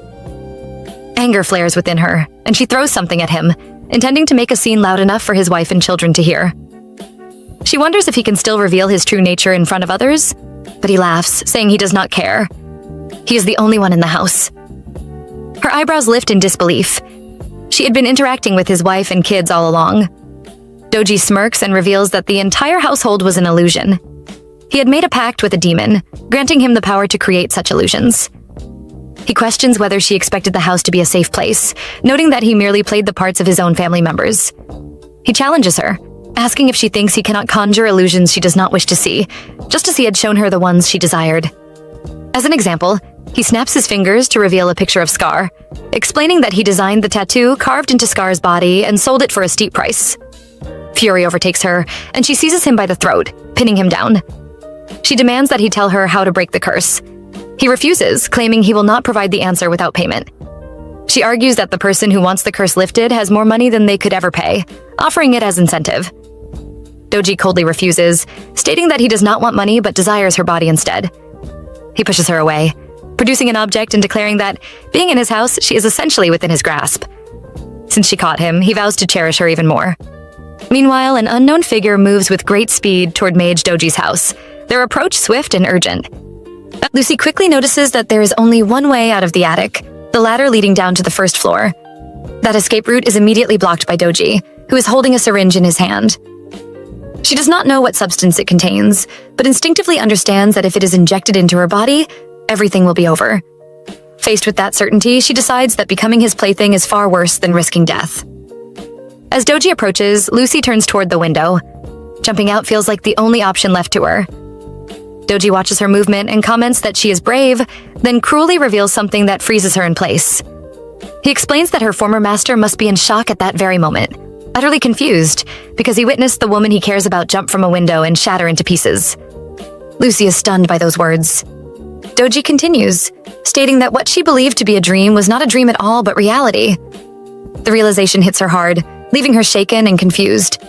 She struggles to accept it, unable to understand why Scar would obediently follow Doji's orders or submit to such a situation. Before she can fully process it, Doji rushes toward her. Acting on instinct, Lucy throws herself out of the window. As she falls, she clings to the thought that what Doji said must be impossible. However, before her body can hit the ground, strong arms catch her midair. Scar has arrived in time, holding her firmly and declaring that he will not allow himself to witness her fall again. Lucy stares at him in disbelief, then wraps her arms around him tightly. Overcome with emotion, she apologizes, blaming herself for what he endured and admitting that she had no idea about any of it. Scar responds calmly, making it clear that his actions were his own choice and not her responsibility. Lucy cries, still unconvinced, but he explains that something felt wrong, prompting him to fly there at full speed. Seeing her fall nearly stopped his heart, and he immediately checks to make sure she is unharmed. Lucy reassures him that aside from her clothes being slightly disheveled, she is fine. Relief quickly turns into fury within Scar. Dark thoughts cross his mind as he considers dragging Doji to a remote place and disposing of him without Lucy ever finding out. Before he can act on that plan, Doji crashes violently onto the ground nearby. Lucy realizes that they have managed to catch him and hurriedly tells Scar that Doji claimed to be the one who designed the tattoo carved into his body. Doji bursts into loud, unhinged laughter. At that moment, something clicks in Scar's mind as he pieces things together. Without explaining further, he instructs Lucy to remain where she is and wait for 3 minutes. Then, with sudden speed and focus, he takes off after Doji, beginning the chase. Out in the courtyard, our guy Scar makes catching a thief like Doji look like child's play. He tells Lucy that dealing with a punk like him isn't even worth stressing over before vanishing into the night sky. Lucy stands there anxiously watching magic explosions light up above the mansion, praying everything goes smoothly. Seconds later, Scar drops back down from above, casually carrying his intruder all wrapped up in heavy ropes. Doji is completely knocked out, and seeing Scar handle things so effortlessly gives Lucy a massive wave of relief. She can't help but realize just how terrifyingly strong Scar really is when he isn't holding back to shield hostages. And honestly, you've got to respect how smooth he acts. Once they step inside and stand over the magic circle on the floor, Lucy blushes slightly and suggests they head further indoors. Scar explains that he spat on Doji's worst burns to heal him, assuring her the guy will wake up if they just wait. Lucy offers to fetch water to splash on his face, but inside, her heart starts pounding violently. The thought of how much power Scar held back purely for her sake hits her deeply. Moving into the interrogation room, Scar agrees that water will work. Taking advantage of the quiet room, Lucy nervously asks him flat out if seeing him in her dream vision was actually reality, like Doji claimed. Hearing that direct question catches Scar completely off guard, causing him to visibly flinch. Scar instantly flusters, trying to cover up the truth by insisting Doji is just lying, but our girl isn't buying it for a second. Seeing right through his terrible cover story, Lucy gently cups his face with both hands, softly telling him he's garbage at lying before asking if the captive really did nothing to him. Realizing he can't hide it, Scar somberly relents and reveals Doji's dark backstory. Doji was actually the assistant to the man who exploited Scar in the past, which was how Doji knew dragons weren't mythical legends, but walking gold mines of magical ingredients worth a fortune. Learning this overwhelms Lucy with pure guilt. She sinks down onto the floor, crying out why Scar gave in to a scumbag like that when he could have ignored the threat, sobbing that she deserves whatever happens to her. At this point, I don't even blame her for feeling overwhelmed, but Scar refuses to let her carry that weight. He calmly takes responsibility, explaining she only caught Doji's eye because she worked at his mansion. He tells her straight up that he acted because he wanted to and begs her not to worry. Still, the weight leaves Lucy weeping, feeling completely crushed because she can never repay such a massive debt. That guilt drags her mind back to her tender dream memory. She vividly recalls Scar kneeling right in front of her, interlocking his hands with hers and sincerely confessing his feelings. She remembers the heavy pouch of gems dropping onto the floor with a clatter as he told her to take the money, buy a decent house, and live a happy life, promising to stay at the mansion and wait until enough time passed to separate from or outlive her husband. Staring at that mental image of the gem pouch, Lucy ponders her life's goal. A house was always her ultimate ambition, yet she questions whether buying one with money from a lie could ever bring real happiness. Taking that treasure meant permanently destroying her connection with Scar, leaving her unable to ever show her face to him again. Asking herself how she truly feels, she clenches her fist in firm resolve. A warm flash of Scar, smiling kindly, fills her mind, hitting her true feelings with sudden shock. The lingering memory of their passionate kiss sends her heart thumping violently. She realizes her genuine desire isn't a house bought with lies, but to remain by Scar's side forever. Her epiphany is abruptly broken as Doji groans back to life on the floor, muttering within his rope bindings that she's shaking like a leaf. Scar turns to the bound prisoner, asking if he's finally awake. Wanting to spare her from what comes next, Scar calmly tells Lucy to leave quickly, stating he has nothing suitable to show her from now on. Refusing to step back, Lucy firmly grabs the sleeve of his dark cloak, insistently declaring that she's staying too. She points out that Doji will likely prove to be a nuisance who refuses to talk. Honestly, that completely flipped her switch. Before anyone can react, Lucy's demeanor shifts into something terrifyingly sinister. A sadistic blush flushes across her cheeks as her green eyes glow with intense fury. Cheerful yet deeply unsettling, she offers to go find torture tools for them to use, telling Scar to keep interrogating him in the meantime. Taken completely by surprise, both Scar and the bound captive stare at her with wide, shocked white eyes, utterly horrified by her display of sheer bloodlust. Lucy starts off on an urgent personal mission to track down that specific mind-clearing herb Doji fed her earlier. Sure, she jokes to herself about finding a crazy torture tool to give Scar a scare, but deep down, she really just wants that plant so she can speak clearly again. Unfortunately for her, after thoroughly searching every single corner of both the study and the lab, she comes up completely empty-handed. Refusing to give up, our girl moves her search over to the main mansion bedroom. Inspecting the floor closely, she notices a section of wood that feels completely off to the touch. Stepping onto a creaking board uncovers a hidden hatch hidden right beneath the surface. She scoffs at the third-rate hidden setup, but descends the dark stairs anyway into a secret basement laboratory. At this point, she is kicking herself for ever being foolish enough to accept a job in such a suspicious mansion to begin with. And honestly, who could blame her? But as she explores the creepy basement room, her eyes land on the suspicious herb hanging right above an old desk. Curious, she opens a wooden drawer and finds old papers. They turn out to be the original dragon research manuscript she read alongside Scar earlier. Turns out she was so deeply absorbed in the content back then that she never even checked the author line. She realizes with pure disgust that Times evil human wrote it. She quickly decides to bury this unpleasant discovery deep down in her memory. Just then, sudden loud banging echoes from upstairs, prompting her to rush back up to investigate the noise immediately. Ascending quickly to the magic circle chamber, Lucy finds Scar standing sternly over the fallen Doji inside a glowing magic circle near an overturned chair. When a thoroughly perplexed Lucy asks if he just said something out loud, Scar flatly denies saying anything at all. Looking over at the chaotic scene, she figures Doji must have provoked Scar yet again, thinking the annoying guy is just completely impossible to handle. Before Doji can pull any more tricks, Scar shoves that suspicious herb right down his throat with a heavy gulp. Almost instantly, the potent magic kicks in, sending Doji straight into a full panic as weird, unnatural sounds hijack his mind. Under the influence of the powerful mind-clearing spell, he becomes completely subdued and hypnotized. Talk about terrible timing for him. Scar does not waste a single second of this opportunity. Seizing the golden moment, he interrogates Doji directly without hesitation. He calls him a filthy pig, and demands to know if he was the one who drew that cursed tattoo onto his body. Subdued and completely unable to resist the magic, Doji confesses his crimes right on the spot. He reveals that a wealthy scholar client hired him to craft a terrible curse capable of breaking a mighty dragon's spirit, officially admitting his direct role in creating the magical mark. Continuing his forced confession under the spell, Doji explains the terrifying origin of the dragon's nightmare curse. Turns out he used his own specialized magic to suggest inflicting endless nightmares onto the dragon just to weaken its spirit over time. That way, it would be easy to draw its blood while it slept to kill two birds with one stone. The scholar client absolutely loved the sinister idea, but putting it into practice brought up a massive practical problem. See, a dragon's skin heals so fast that even deep needle marks close up almost immediately. Because of that insane natural defense system, the tattoo had to be applied strictly during full moons when the dragon's spirit was at its absolute weakest point. Honestly, that's pure nightmare fuel. Even worse, to hinder its rapid healing factor, they created a vile pigment using deeply repulsive ingredients. They mixed sloughed skin from venomous cannibal snakes with the blood of humans who exclusively ate human flesh. Lucy listens in total horror as these nauseating details spill out into the room. Seeing how visibly shaken she is by the revelation, Scar gently touches her shoulder to reassure her while keeping his intense focus locked directly on the interrogation. Doji goes on to explain that after the scholar died, he spent years searching for the dragon they raised until he finally tracked down rumors of a dragon residing on the border. Hearing this drops a sudden wave of realization onto Lucy, leaving her completely stunned to learn her former employer is already dead. But rather than letting Doji ramble on any further, Scar interrupts the detailed story, demanding the exact method required to remove the profane tattoo curse from his body once and for all. Doji reveals that because the pigment was created using such deeply profane ingredients, removing it entirely requires using the exact opposite magical elements to erase what was inscribed on his skin. Right as this crucial revelation is delivered, a single pearl rolls across the floor with distinct clicking sounds, while a heavy storm rages outside the mansion. This marks a pivotal turning point in their search for a cure. Loud crashes echo through the dark night air as Doji escapes through a glowing magic portal to escape the chaos.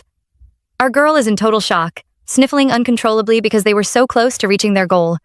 Holding her close as they cross over, her master calmly figures out what went wrong. Given how much cash was involved, he realizes their target must have had an accomplice pulling strings behind the scenes. Seeing how crushed she is over losing out, he gently tries to console her.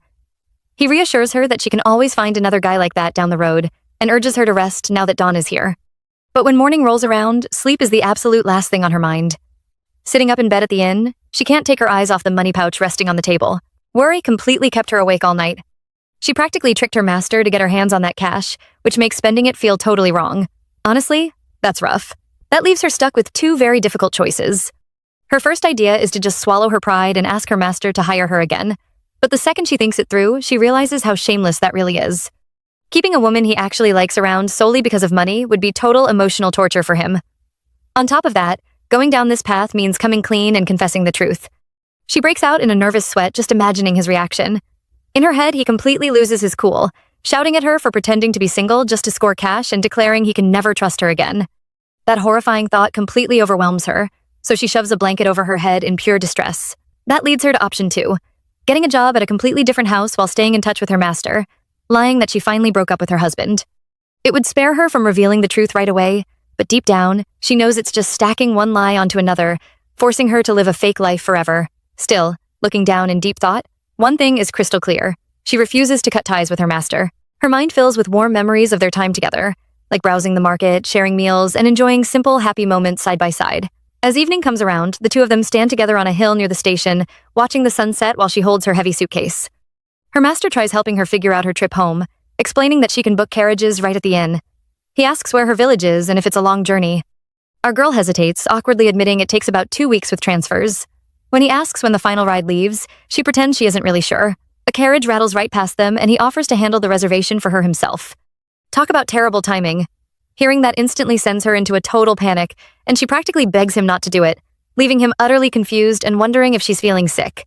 As time slips away into the night, carriage drivers shout out departure times for all the surrounding villages, until the final driver announces the absolute last trip of the evening.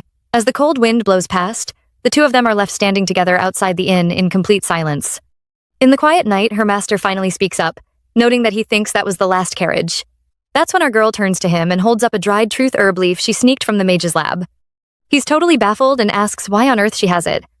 She explains that she has something vital to tell him, but knowing he'd struggle to believe her on her word alone, she found no better way. She announces her plan to eat the herb right now so he can ask her whatever he wants about her husband or anything else. But just as she raises the leaf to her mouth, her master fiercely snatches it straight out of her hand and crushes it to pieces, letting the bits crumble into the dirt. Stern yet completely sincere, he looks right into her eyes and declares that he has zero need for something like that, promising he'll believe anything she tells him. Deeply moved, her eyes flood with tears as her whole face turns bright red. When she tremblingly struggles to get a word out, he gently tries to give her space. He calmly suggests going inside to sleep and talking tomorrow, even offering to get a separate room like yesterday. At this point, I don't even blame her. But before he can leave, she reaches out and squeezes his sleeve, insisting that one room is more than enough. Surprised and blushing with a thumping heart, he turns back around to ask what she means. With a beet-red face, she screams out at the top of her lungs that room 1 is plenty. Night settles quietly over the inn bedroom. An off-screen voice echoes loudly outside the entrance of the inn suite. The polite host points out that while this happens to be their very last available room, it is a special suite reserved exclusively for couples. The speaker notes that the luxurious suite occupies the entire floor, ensuring all the complete privacy they could ever need. With a respectful bow, the host takes their leave and leaves them alone to enjoy their time together. The heavy wooden door creaks open with a sharp clack, and a sudden gasp sounds as the pair steps inside.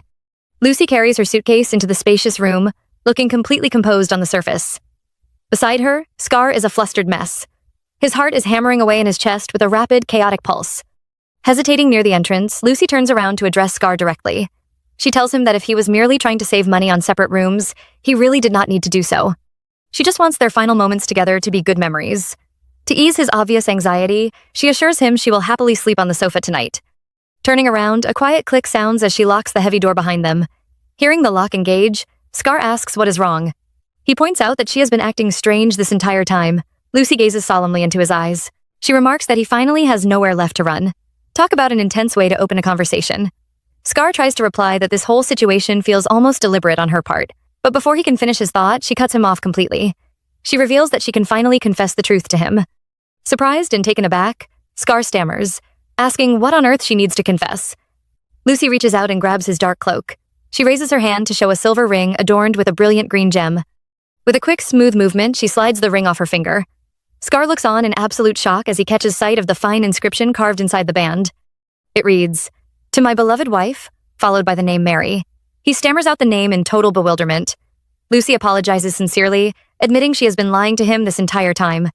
She opens up about how she wrestled with whether to tell the truth or cover it up with yet another lie. In the end, she realized this honest confession was the only conclusion she could reach. Acknowledging that her confession will surely disappoint him, she insists she must do this anyway. Scar asks if her real name is not Lucy after all.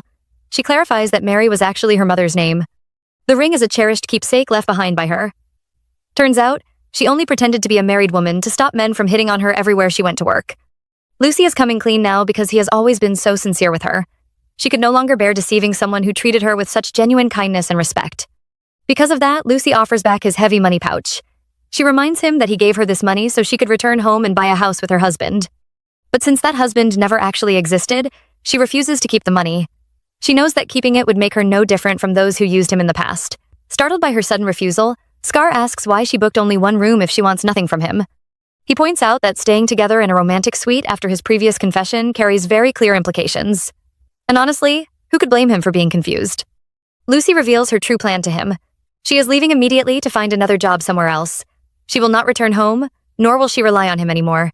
She wants to prove beyond a shadow of a doubt that she is not taking advantage of his generosity. Emotional yet fiercely determined, she confesses she was truly happy when he told her he liked her. She notes that while many men in the past only wanted quick fun, no one had ever confessed to her so sincerely before. Lucy bows deeply in deep gratitude, promising to write to him when she gets settled in a new place. As she tearfully walks toward the exit, she silently thinks that distance will help these lingering feelings fade away over time. But our guy is not about to let her walk out of his life like that. Desperate, Scar reaches out and grabs her hand, shouting for her to wait. He desperately declares he does not care if she uses him. He explicitly gives her full permission to use him as much as she wants, as long as she stays by his side. Lucy turns back toward him with a resigned expression on her face. She gently begs him not to throw himself away like this. She predicts he will definitely find someone good for him in the future. Refusing to let her go, Scar yanks her back forcefully. His heart is thumping frantically inside his chest. He shouts that he does not care about her apologies. He does not care whether she thinks he will be disappointed, nor does he care about her fears of using him. Demanding an immediate answer, he asks her point blank if she loves him. Lucy stands completely overwhelmed as her heart beats in a heavy, rapid rhythm. Squeezing her hands tightly and holding her breath, memories flash rapidly through her mind. She remembers serving a shy, blushing Scar as a maid while he sat quietly at his desk. Talk about an absolute emotional payoff. Opening her eyes, she tearfully confesses that she loves him. Crying joyfully, she adds that she does not want to leave him at all. Relieved beyond belief, Scar pulls her into a passionate embrace, sealing their true feelings with a sweet kiss. Inside the bedroom, the rest of the world completely disappears as our main couple gets caught up in a passionate kiss.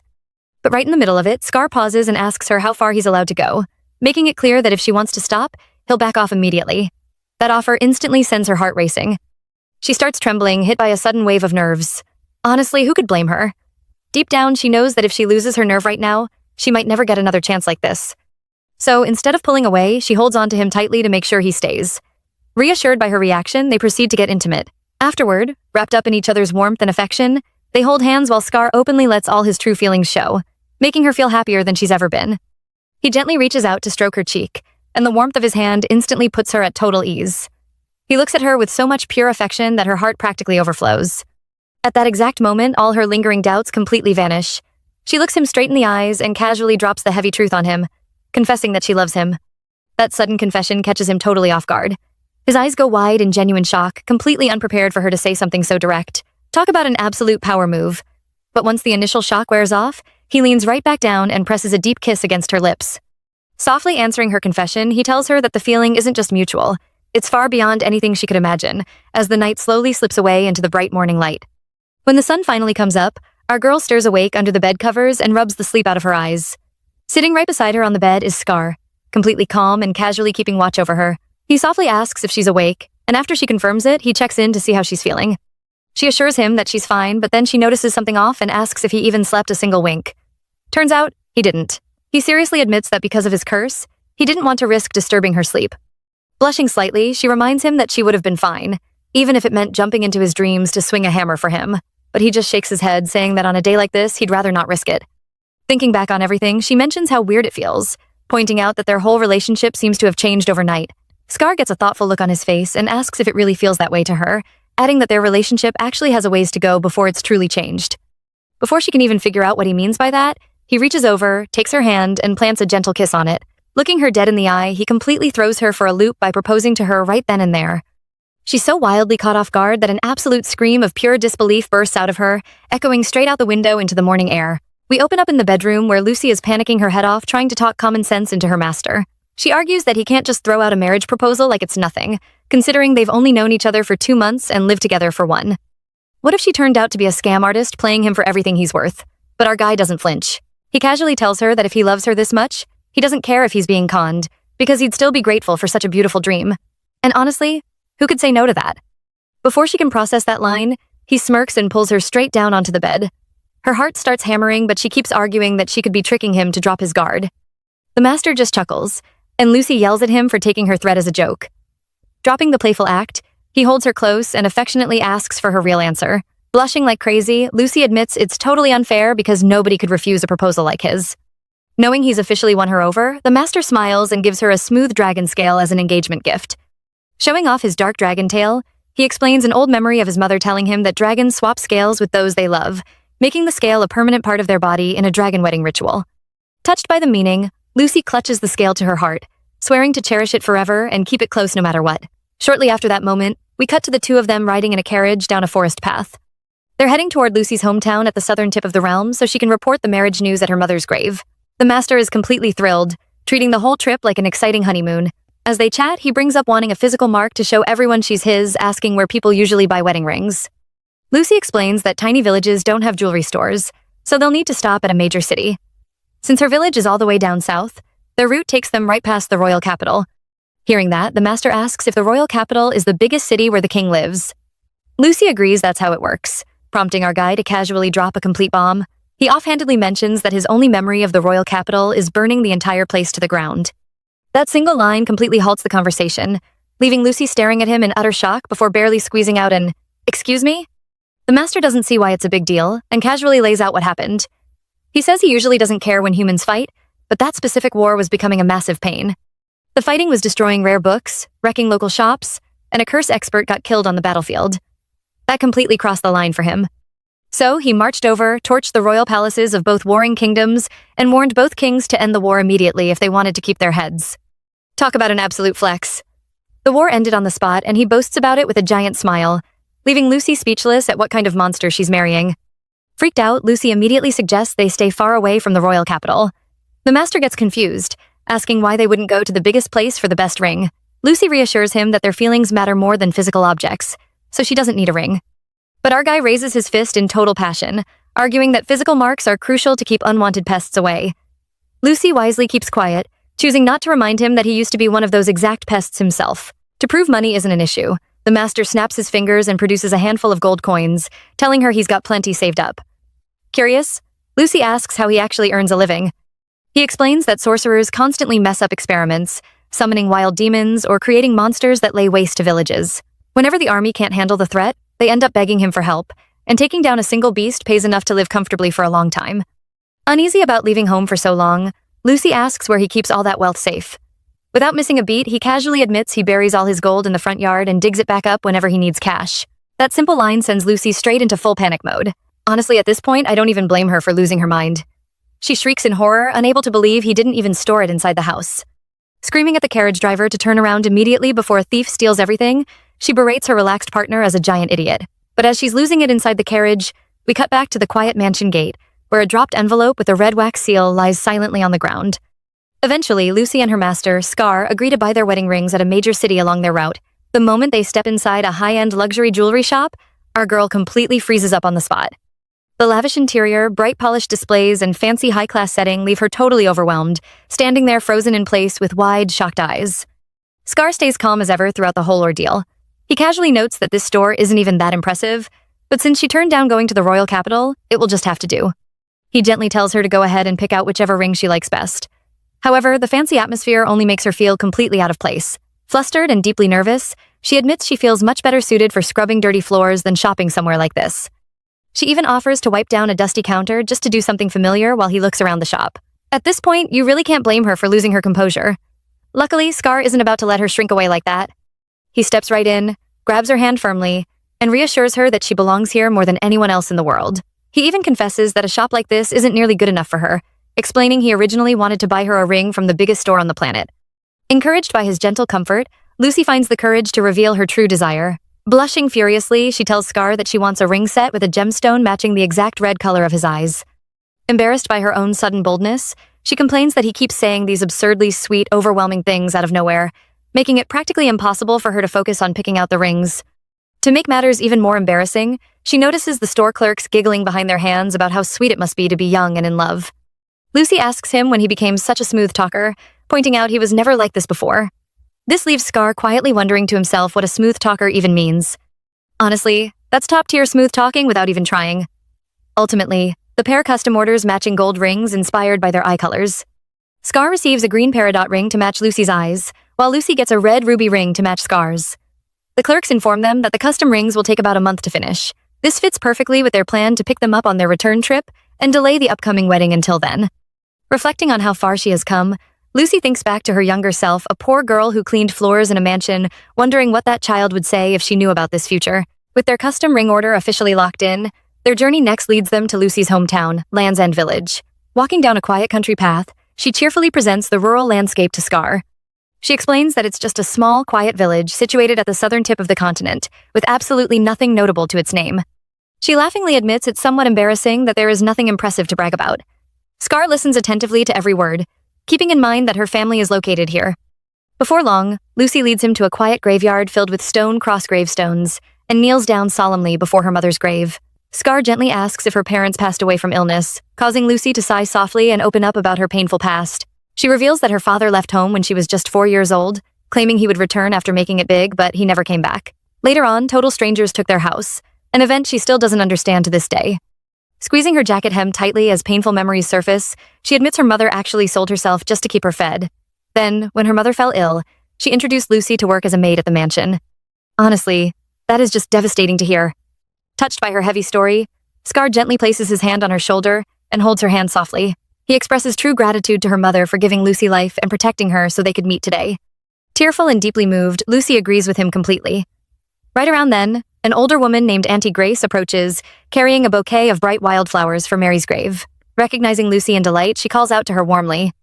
Lucy greets Auntie Grace enthusiastically, introducing Scar as her partner and sharing that they are getting married soon, and came to break the news to her mother's grave. Thrilled by the news, Auntie Grace asks where they are staying for the night. When Lucy mentions they planned on finding a local inn, Auntie Grace immediately insists they stay at her home for dinner and sleep over instead. Lucy blushes with deep gratitude and bows politely. Beside her, Scar bows respectfully while feeling absolutely ecstatic on the inside, completely savoring the sound of Lucy calling him her partner. Later on, while walking near the village church, off-screen voices discuss how the local atmosphere has grown strangely restless lately, advising people to stay well-fed during grim times. Scar glances sideways suspiciously, as white-robed figures cast a glowing red magic seal directly onto the church doors, hinting at serious trouble waiting just ahead for our couple. Right off the bat, our girl Lucy and her master Scar make their way to Auntie Grace's cozy home. The second they step onto the porch, Grace greets them with open arms and pulls them right inside.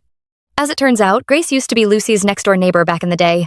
She shared a massive bond with Lucy's late mother, Mary. Both women were actually pregnant around the exact same time, which made them inseparable. In fact, when Mary passed away, Grace was the loving soul who stepped up to handle the funeral services. But aside from being the sweetest neighborhood auntie around, Grace also holds a huge reputation for loving a good drink. The moment her eyes land on the fine wine they brought over, she gets completely thrilled. She cheerfully points out that she already popped open some beer, suggesting they mix both drinks together for maximum impact. She warmly calls Scar by his name, urging both of them to take a seat and make themselves right at home. But then her tone falters just a bit. She casually mentions how tough it must have been to find quality wine around these parts lately. That is mostly because the local villagers have been totally on edge. Outside the window, suspicious whispers echo as bitter locals call Scar a shady outsider. Naturally, hearing those hostile words makes our guy flinch in discomfort. Seeing their uneasy mood, Grace drops her bubbly demeanor and shifts into a much more serious tone. She shares a disturbing rumor with them. People across the entire village have been randomly collapsing for no clear reason at all. Naturally, this sudden wave of illness has caused everyone to panic over a supposed dragon's curse. Things got so completely out of hand that elite palace archmages had to be brought in just to handle it. Hearing all of this instantly catches Scar off guard. He turns to Grace and asks if an actual dragon really placed a dark curse on this place. Grace lets out a heavy sigh and reminds him that since he is not a local, he would not know the dark backstory hanging over their heads. 2 decades ago, a massive abyss-black dragon suddenly appeared in the skies. It practically burned their entire village down to the ground in a wave of dark fire. The terrifying beast leveled every single structure in sight while demanding the immediate return of its kidnapped child. It threatened to burn the whole region to ashes if it did not get its baby back right away. The most heartbreaking part was that the helpless villagers begged for mercy on their knees. They insisted that nobody in town stole anything from the beast, but the dragon's child was never found anywhere. Because of that unstoppable rage, the casualties across the town were truly catastrophic. Grace even lost both her loving husband and her innocent child in the devastating flames. Hearing this tragic backstory hits Lucy like a heavy sack of bricks. She suddenly feels an unbearable weight of guilt crushing her chest. She admits with a shaky voice that she only knew the village suffered an attack long ago, without ever realizing how horrific it truly was. Grace notices her deep guilt right away and immediately tries to comfort her. She gently reminds Lucy that she was just a tiny kid back then, who happened to be away in another town with her mother when the disaster struck. Wanting to lift the heavy mood before they sit down for dinner, Grace apologizes for bringing up such a dark topic and urges them to eat up. But Lucy can barely swallow a single bite of her food. After taking a quiet, steadying breath, our girl decides it is time to be completely honest. She drops a massive truth bomb right then and there. Her partner Scar is not just some random outsider, but actually a half-dragon. By the time the group transitions toward the sleeping area, Grace has already chugged down way too much alcohol.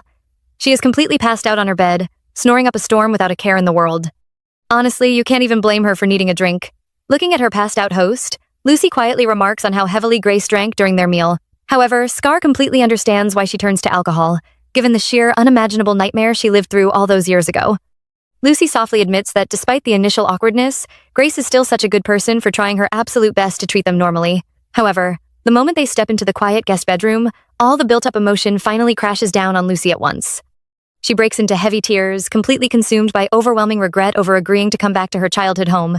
Talk about worst-case scenarios. She tearfully confesses that if she had known about the tragic dragon history, or realized that the cheap dragon souvenirs sold in town were actually the villagers' twisted idea of revenge, she never would have accepted the invitation in the first place. She feels absolutely terrible for dragging her master directly into a place festering with so much deep-seated hatred. Scar simply cannot stand seeing her blame herself for any of this. He gently pulls her into a tight, protective hug and kisses her affectionately on the forehead. He softly tells her that even if the whole wide world chooses to hate him, having her right by his side is the only thing that truly matters. He then gently encourages her to get some much-needed rest for the night. Because terrifying nightmares have been tormenting her lately, the two end up agreeing to share a double bed for the night. As complete darkness settles over the quiet house, Scar sits upright in bed, wide awake. His mind is filled with burning anger as he silently vows to take bitter revenge on a certain pig of a man once their upcoming official ceremony wraps up for good.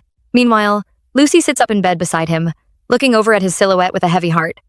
She anxiously asks if he secretly dislikes her now, deeply worried that she represents the exact same wicked village that stole the dragon's innocent child. Scar immediately shuts that toxic thought down without hesitation, making sure she knows he could never possibly hate her. Relieved beyond words, Lucy softly murmurs about how terrible humans can be sometimes, quietly wishing she could stay glued to his side forever and ever. Hearing those deeply emotional words triggers a sudden, violent thump deep inside Scar's chest. At this point, our guy is fighting for his absolute life. Completely flustered, he buries his red face into his trembling hands, desperately begging her to go to sleep before his heart literally explodes. Late into the night, Lucy finally drifts off and falls fast asleep like a total log. But poor Scar lies wide awake right beside her in absolute agony, trembling violently with every single ounce of restraint he has just to make it through to the morning. Lucy kicks things off by giving us a quick update on where things stand for our main duo. Right now, she and her master are still hunkered down in the remote Land's End village, trying their absolute best to navigate a pretty grim situation. With the end of the year fast approaching, they've decided to throw a cozy little celebration together. It seems like the perfect idea, especially since the entire village is currently draped in a heavy, depressing vibe that keeps every single resident locked up indoors. But once their holiday celebration wraps up, they plan to pack their bags and head straight toward the royal palace in the capital. That major decision traces back to a heavy, eye-opening conversation over dinner with Auntie Grace. While holding her glass tightly, Auntie Grace dropped a sobering reality check on them about how brutal love between different species actually is in practice. Because of vastly different lifespans and constant misunderstandings, humans and monsters simply can't live together in peace. That's brutal. She even brought up a heart-wrenching example from the past to prove her point. The human husband of a female black dragon was actually beaten to death by a mob of angry villagers while he was simply trying to break up a petty fight. Listening closely to every word, Lucy can't help but reflect deeply on that female dragon's unimaginable agony after losing both her beloved child and her devotion-filled husband. What makes the story even worse is that right after her husband died, the dragon completely broke down emotionally. She lost her soul entirely, standing completely motionless like a stone statue until the royal army finally dragged her off to the capital. While Lucy still doesn't know what ultimately became of her, she strongly suspects this tragic dragon might actually be a close relative of Master. Because of that heavy revelation, both of them agree that investigating the royal palace needs to be their very next priority right after picking up their custom rings. Meanwhile, Master is dealing with a completely different dilemma of his own.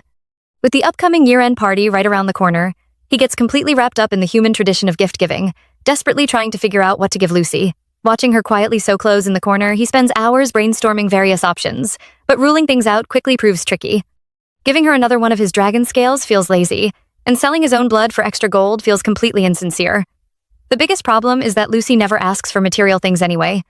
She spent her entire young life saving every single coin, never having the luxury to enjoy anything extra or treat herself.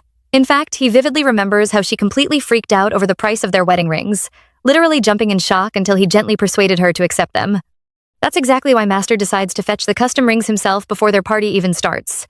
By flying over to the capital alone, he can easily save her from a grueling, exhausting journey on foot.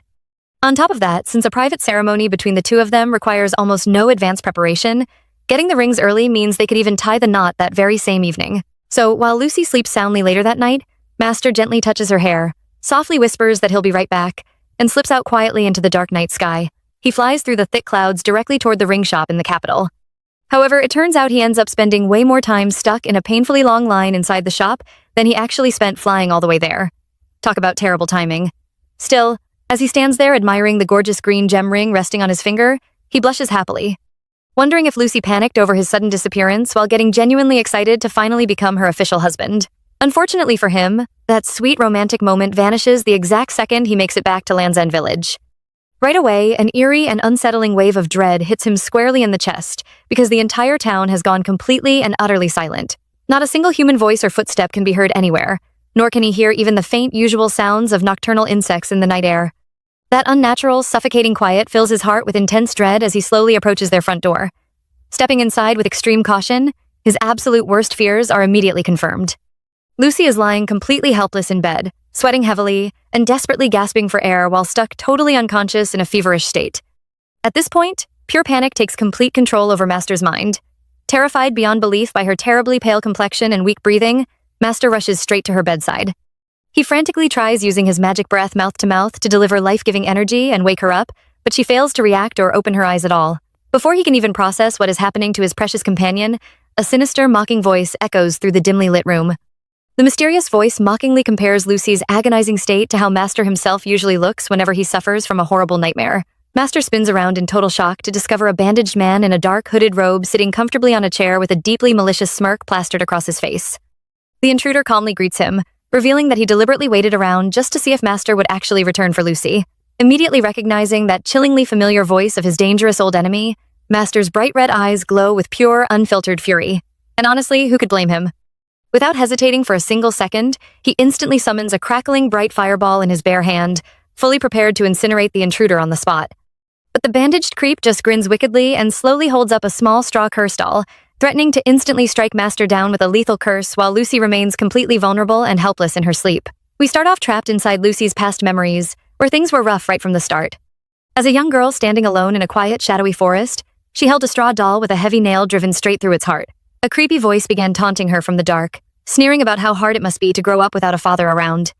The voice mocked her endlessly, claiming her dad ran off like a rat right before everything went down. To make matters even worse, a shady villager confronted her distressed mother right after. He demanded to know if her husband was involved in that terrible mess. He harshly warned that if the rest of the town found out, their family would be completely ruined and thrown out into the cold, using that wicked threat to force her poor mother into total silence. That's rough. That kind of endless misery followed our girl everywhere she went. Years later, while working as a humble maid, she found herself cowering on the cold floor while an angry voice berated her relentlessly for not cleaning properly. Around that same painful time, she wept bitter tears over a tragic letter revealing that Mary had passed away from a horrible illness. The cathedral folks were practically foaming at the mouth with hatred, calling Mary impure and strictly refusing to let her be buried in the communal cemetery, leaving the heartbroken writer desperate to find another way. As if that wasn't already enough suffering, the mansion's arrogant young master cornered her in private. A loud metallic clank echoed through the hallway as he angrily demanded to know what she was going to do about his swollen lower half. Our girl frantically defended herself, explaining that he had tried to strip her out of nowhere, but he just sneered at her for daring to talk back. Others quickly chimed in with cruel threats, warning that a single word from him would get her kicked out into the freezing dead of winter without a single penny to her name. Terrified and completely broken, Lucy had no choice but to drop to her knees. She pressed her forehead flat against the rough carpet, sobbing bitterly as she begged for forgiveness over and over. Deep down inside, she was burning with intense, agonizing resentment. She hated apologizing for something she never even did, but with no money and nowhere else to go, she had to endure every bit of humiliation just to survive. She wished with all her heart that she had been born as an unfeeling plant so she wouldn't feel any of this constant pain, truly believing that if life was always going to be like this, dying would be far better. Just when her dark thoughts were reaching a terrifying breaking point, the nightmare suddenly melted away into a glowing void. Master appeared right in front of her, gently kissing her forehead before whispering for her not to say such sad things ever again. The sudden, overwhelming warmth left Lucy completely bewildered and speechlessly stunned. Before she could even begin to figure out what was happening, she jolted wide awake in her own bedroom, gasping frantically for air as a heavy thud echoed through the quiet house. Lingering words seemed to whisper gently around her, asking for forgiveness for being late, promising to return to her side soon and strictly warning her not to let her eyes wander to anyone else. Trying to gather her scattered thoughts, Lucy reached up and touched her throat, feeling sharp, stinging scratches on her skin. She couldn't tell if she had experienced a nightmare and a dream at the same time, or if she had frantically scratched herself in her sleep. But the moment she swung her feet out of bed, her bare skin immediately stepped into a dark, sickening puddle of fresh blood. Pure horror washed over her instantly. She quickly threw on a jacket and bolted outside into the chilly village streets, where she immediately found Auntie Grace clutching her head in deep distress. As it turns out, it wasn't just Lucy suffering through a bad night. Auntie Grace and every single person in the entire village had mysteriously fallen asleep at the exact same time, all trapped in their own horrifying nightmares. Realizing the whole town was actively under attack, Lucy rushed back inside her home to thoroughly investigate her room. Right beside the thick blood stain on the floor, she discovered the missing box of gemstone rings they were supposed to pick up, sitting directly next to a straw doll jammed full of sharp needles. To make matters even worse, the group of self-proclaimed archmages who had loudly swore to protect the village were nowhere to be found, leaving behind nothing but completely useless magic circles drawn across the dirt ground. Our girl immediately put her sharp mind to work, carefully analyzing the baffling situation. She recognized that widespread curses and shared nightmares were the classic signature trick of Doji, a petty-hooded thug known for taking minor requests to curse innocent people. The real catch was that Doji didn't possess nearly enough magical power to affect an entire town all by himself, meaning he had to be receiving heavy assistance from someone far stronger behind the scenes. Lucy knew in her heart that Master had brought the rings back to her room, but that revelation brought up an even bigger mystery. Whose blood was currently pooling on her wooden floor? Was it Doji's blood spilled during a fight, or was it actually Master's blood? And if Master had successfully taken care of Doji, why did he vanish into thin air without saying a single word to her? Lost in her racing thoughts and mounting anxiety, Lucy walked slowly down a quiet alleyway to process everything. Suddenly, a small village girl who affectionately referred to her as Big Sis tugged gently on her skirt and pointed up toward a nearby window. The young child looked up at her with big eyes and revealed that while Lucy was asleep, she had actually witnessed the scary grown-ups fighting outside. Inside her bedroom, little Coco loves to tell herself she's the bravest kid around, convinced that nothing can ever scare her. But today, loud noises echoing from outside wake her up, making her think everyone's playing a fun game without her. Turns out what she actually stumbles into is a horrifying memory from her past. Deep inside a grand mansion, a creepy figure wrapped in bandages drives sharp metal nails straight into a straw doll. Every time a nail pierces the doll, her big sister screams out in utter agony while tearing at her neck. Little Coco freezes in terror at the sight. Seeing his sister suffer like this, her dark-haired brother loses his cool and demands the monster stop. Knowing there's no other way to save her, he grabs a bottle from the attacker and downs the whole thing himself. Blood instantly spurts from his mouth and neck, but he holds his sister tight to keep her safe, muttering that he'll be back before collapsing onto the floor. Moments later, a group of scary adults bursts in, grabbing him and flying away across the sky. That's a pretty traumatizing thing for a little kid to witness. The whole nightmare leaves young Coco watching in tears. Flash forward to the present, and Coco finally gathers the courage to tell Lucy what she saw, remembering the captors shouted about heading straight to the royal palace. Hearing this detail changes everything for Lucy. She's been desperately searching for any lead on her missing master, so learning his location brings an immediate wave of hope, and she tightly grabs Coco's hands in pure gratitude. With a clear target in sight, Lucy doesn't waste a single second getting ready to move. Down at the village carriage station as the sun sets, she wraps Coco in a tight hug and asks her to stay put, promising to bring her back a sweet gift from the royal capital. She turns to say goodbye to Auntie, but the older woman is visibly trembling with anxiety. Auntie warns her that sneaking into the capital alone is a terrible idea, because the captors are almost certainly high-ranking nobles or royalty living inside the palace. If that's true, Lucy won't even get to see their faces, let alone bring her master back home safely. At this point, you really have to respect her endless dedication. Rather than letting fear paralyze her, Lucy just smiles back with total confidence. Sitting around waiting while her master is trapped simply isn't an option for her. She reassures Auntie that she'll figure out the details along the way and asks her to leave a message for her husband if he happens to return while she's gone.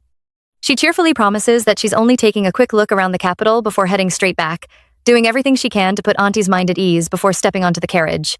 Once she reaches the busy capital, Lucy immediately puts her plan into motion at the royal recruitment office.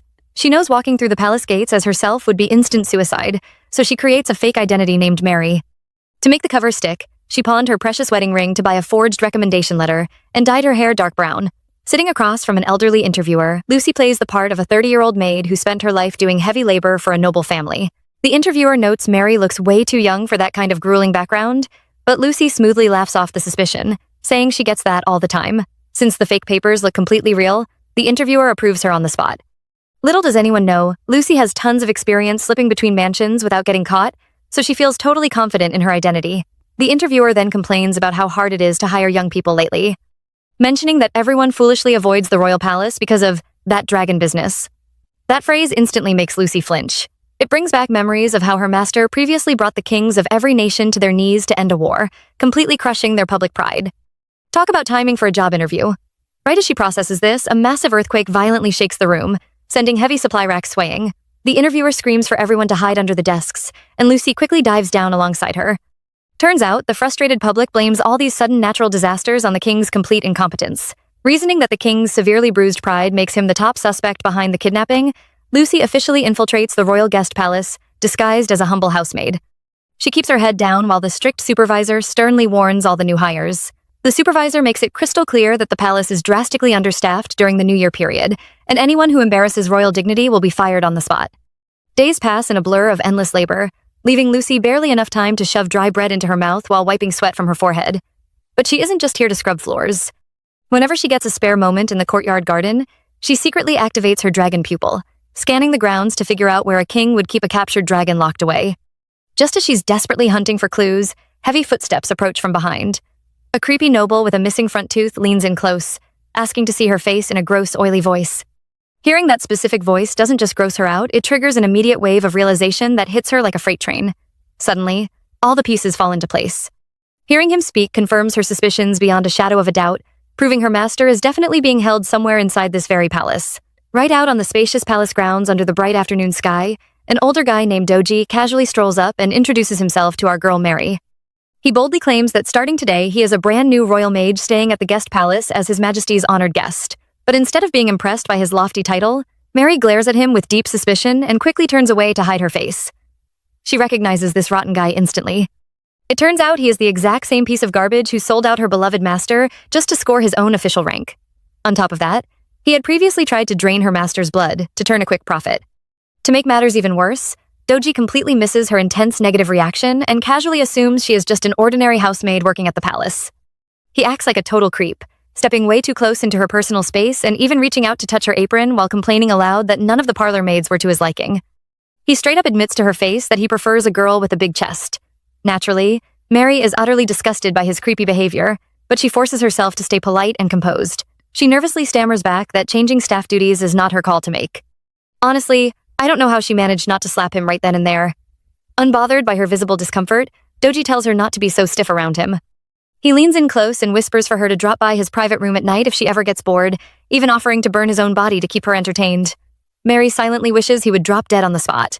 But then Doji casually mentions that he cannot meet her on the night of the full moon because he has to perform a special secret ritual. Hearing that critical detail, Mary locks onto every single word he says. Doji cheerfully waves goodbye and walks away, leaving Mary feeling deeply relieved that this unsettling encounter is finally over for now.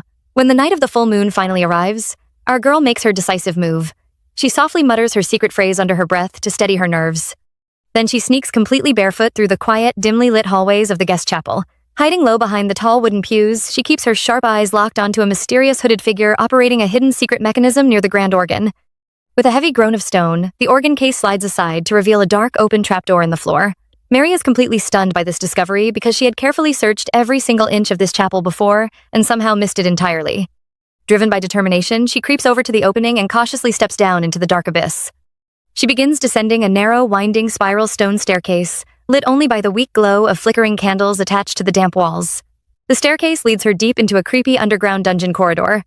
Even though she quickly loses track of Doji in the pitch-black hallway, she keeps navigating forward through the shadows by listening closely to the faint, echoing voices floating through the cold darkness. She knows full well that getting caught down in this secret dungeon basically means her instant funeral. Crazy high stakes for our girl. Even so, she stays totally resolute without a single shred of hesitation. Her gentle master means absolute everything to her in this world. All she wants is to reach his side, tell him she is completely fine so he is no longer forced to be controlled by Doji, and finally bring him back home safe and sound. Approaching a massive wooden door at the end of the long stone corridor, Mary finds two heavily guarded sentries clad in full dark armor standing watch with heavy iron spears. The exact moment she gets close to their perimeter, Guard A levels his sharp weapon right at her face, aggressively demanding that she immediately identify herself. Mary does not panic or lose her cool. Instead, she bows very politely and spins a clever story right on the spot. She smoothly explains that her name is Mary, a humble maid serving Lord Doji, and that she was personally sent to deliver an essential item needed for his urgent ritual. Guard B mutters in confusion, noting to his partner that Lord Doji was present right there inside just a short moment ago. The two armored guards whisper back and forth in hushed tones while considering her claim. Finally, Guard A turns back toward her and sternly asks where her hometown is located. Even though her heart is pounding with intense nervousness, Mary answers truthfully that she is from Land's End Village. Surprisingly, that simple answer is all it takes to convince them. Guard A immediately shouts "Clear," quickly unlocks the heavy iron-reinforced door, and tells her to hurry up inside. But as soon as Mary crosses the threshold and steps into the room, Doji suddenly ambushes her from behind while wearing his dark, hooded cloak. He smugly asks her if it seems like he was patiently waiting for her all along. When a shocked Mary turns around and asks how he possibly knew she was coming, Doji boasts that since they used to live together under the same roof, he would recognize her from behind anywhere in the world. In that horrifying moment, Mary realizes she has walked straight into a carefully calculated trap. Confronted by a defiant Mary, Doji casually admits that he intentionally set up this elaborate trap to lure her here because he knew she would never accept a sincere invitation from him anyway. At this point, this guy is practically begging for a beatdown. He goes on to reveal the full truth behind his scheme. An immensely wealthy client paid him an absolute fortune to capture the mighty dragon and turn it over directly to the royal mages. However, right after he flew through the freezing cold sky alongside the giant beast, his wealthy client gave him a brand new order to capture Mary as well. When Mary demands to know why anyone would want her, Doji simply shrugs it off in indifference. He admits he has absolutely no idea what his client wants with her, but he only cares about getting paid his huge cash reward and cannot back out of the deal now. He then points his finger deeper into the pitch-black darkness ahead, telling her that the exact person she has been searching for is right down below. Mary angrily calls him a shameless liar. In response, Doji grins wickedly and pulls a heavy metal wall lever beside him. The wall pulls back to uncover a massive subterranean pit, filled with roaring, violent flames. He casually explains to her that all those frequent earthquakes shaking the capital city lately are actually caused by two massive dragons locked in battle down below. Looking down into the fiery, blazing depths with wide eyes, Mary watches in sheer horror as her gentle master in full dragon form is locked in a brutal, violent, and desperate battle against an extremely aggressive female dragon with glowing red eyes. Flashback to about 2 weeks ago inside the dark castle depths. Our guy Scar is locked inside a cold dungeon cell, absolutely boiling with rage. Every single second spent behind those heavy iron bars makes his dragon blood run hotter. All he can think about is recovering his magic so he can tear the entire royal palace down brick by brick. But even through all that furious anger, he cannot stop worrying about Lucy. He keeps staring at the cold walls, wondering if she has finally opened her eyes after her sudden collapse. And honestly, who could blame him? Before he can dwell on his worry any longer, footsteps echo down the stone hallway. The old king strolls right up to his cell, acting ridiculously smug and wiping off his dusty royal robes. The king immediately starts complaining about Scar's terrible manners. He claims that despite sending letter after letter over the last 3 years, Scar never bothered to send a single reply. Naturally, that entitled whining pisses Scar off even more. He narrows his eyes and reminds the king that since he isn't human, he has zero reason to listen to royal commands.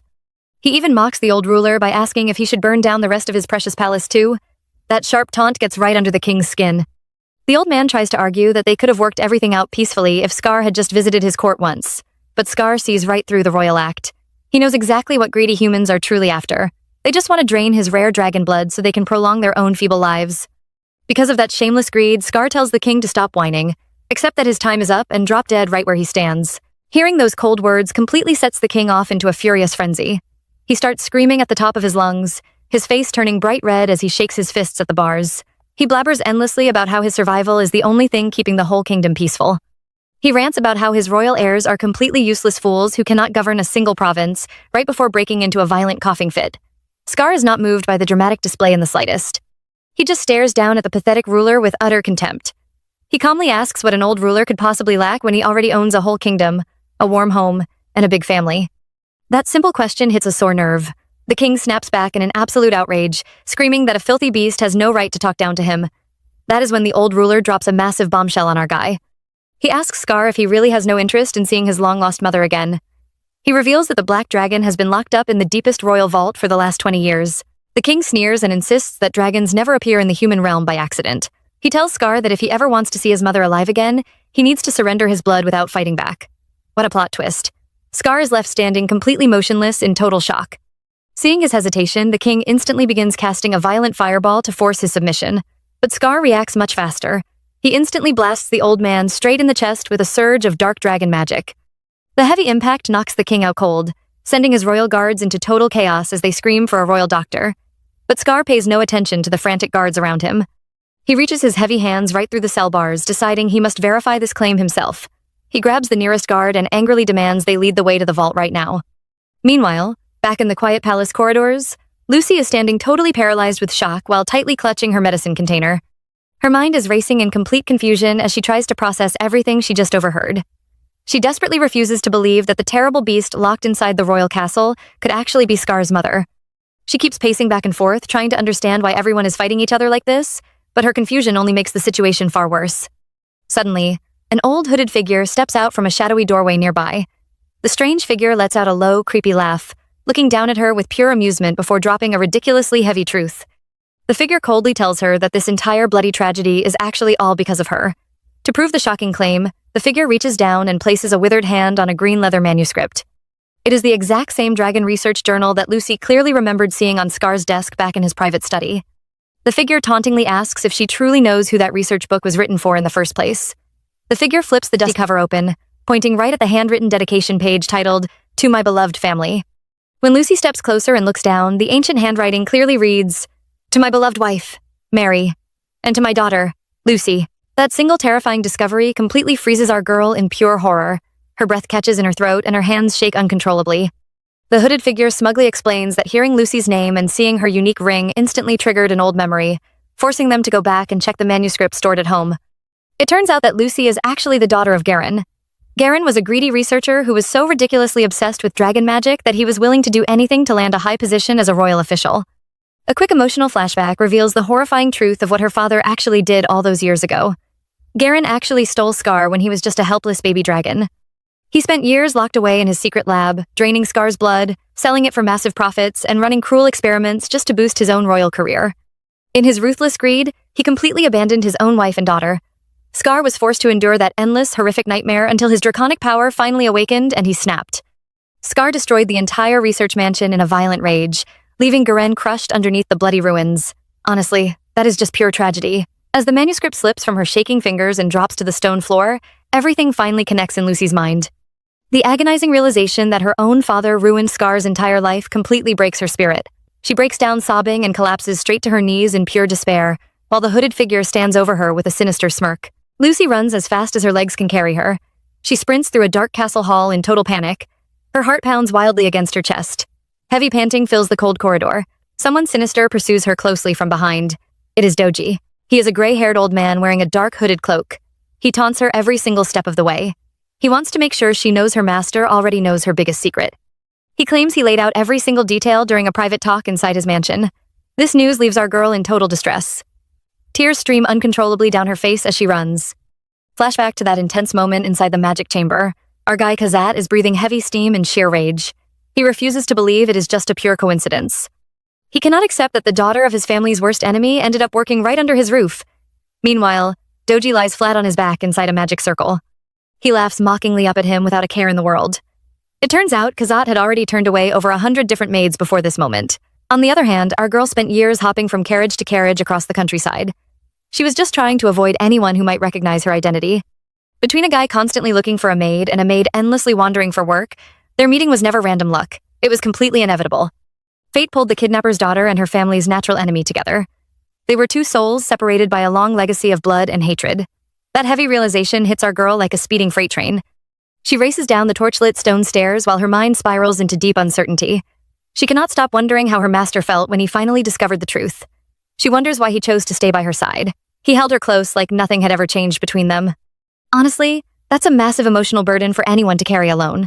Overwhelmed with sorrow, she wipes away her tears with her sleeve. She forces her feet forward even faster. She just wants to reach him as quickly as possible. She wants to apologize for leaving him to suffer through all this pain by himself. She prays from the bottom of her heart that her master will never have to endure any more suffering. Meanwhile, things are looking completely grim in a fiery realm far away. Scorch marks cover the ground while hot lava bubbles around them. Kazat is battered, bruised, and forced down on his knees. He stands in front of his mother, a cold, pure-blood dragon floating high above him. She looks down on him with sheer contempt. She reminds him that a half-blood like him can never defeat a true pureblood.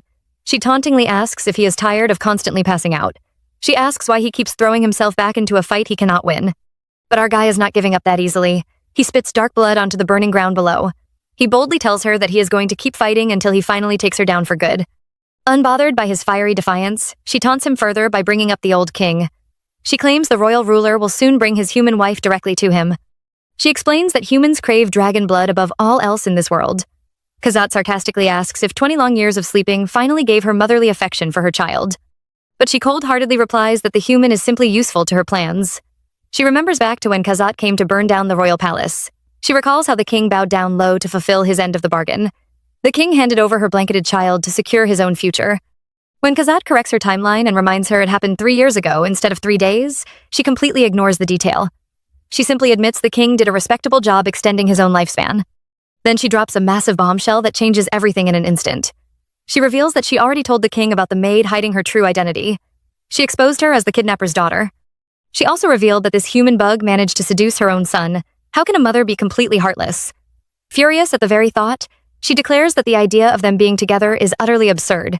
She openly vows to slaughter the human woman the second she arrives in this fiery realm. Lucy pauses on the stairwell in absolute horror as she hears those terrifying words echo through her mind. She realizes the immense danger heading her way, but she refuses to turn back now. Back in the realm of fire, Kazat just smirks right in his mother's face. He asks who on earth she thinks is going to let her do something like that. He looks back on his painful childhood memories. He remembers when he was just a little kid wrapped in a small hood. He was crying all alone in the dark woods with his dragon horns freshly severed. High above him, a massive black dragon flew through the stormy sky without looking back. Even after everything he went through in his miserable past, he does not hold a single shred of resentment. Why? Because the only thing that actually pulled him out of that deep darkness was the warm smile of the maid who accepted him for who he was. Driven by that pure devotion, he slams his fist straight onto the burning magma floor. He roars at the top of his lungs that he alone gets to decide how to live his life. He warns her that not even his own parents are allowed to interfere with his choices anymore. Realizing he does not view the human as just an asset, but actually loves her as his true partner, the mother dragon decides to end his life. She summons a massive spinning fireball right above her hands to erase him once and for all. Kazat gathers every single drop of his fiery magic. He launches a massive blaze of fire right back at her with everything he has. But she casually steps straight through the raging flames. She emerges completely unharmed and ready to deliver a fatal strike. Right before her deadly attack can reach him, a sudden blinding light erupts across the entire realm. Wow, right in at the absolute last second. Out of nowhere, Lucy leaps directly between Kazat and the deadly strike. She spreads her arms wide open with her eyes burning with pure determination. Kazat can only stare in complete shock. He screams her name at the top of his lungs right as an overwhelming, blinding explosion of raw magic and heat fills the entire realm. Deep in a fiery cavern, pure chaos erupts as Kazat shields his maid, Lucy, from a terrifying robed figure floating midair. Even though Kazat is taking the full brunt of the scalding heat and looking severely battered, his immediate instinct isn't to worry about his own pain. Instead, he sharply scolds Lucy for recklessly throwing herself directly into danger. Poor Lucy is trembling uncontrollably from the terrifying pressure, but she grabs onto him with every ounce of strength she has left. She tearfully cries out that she couldn't just stand by and watch him get torn apart right before her eyes. That sudden, genuine surge of affection catches our guy completely off guard.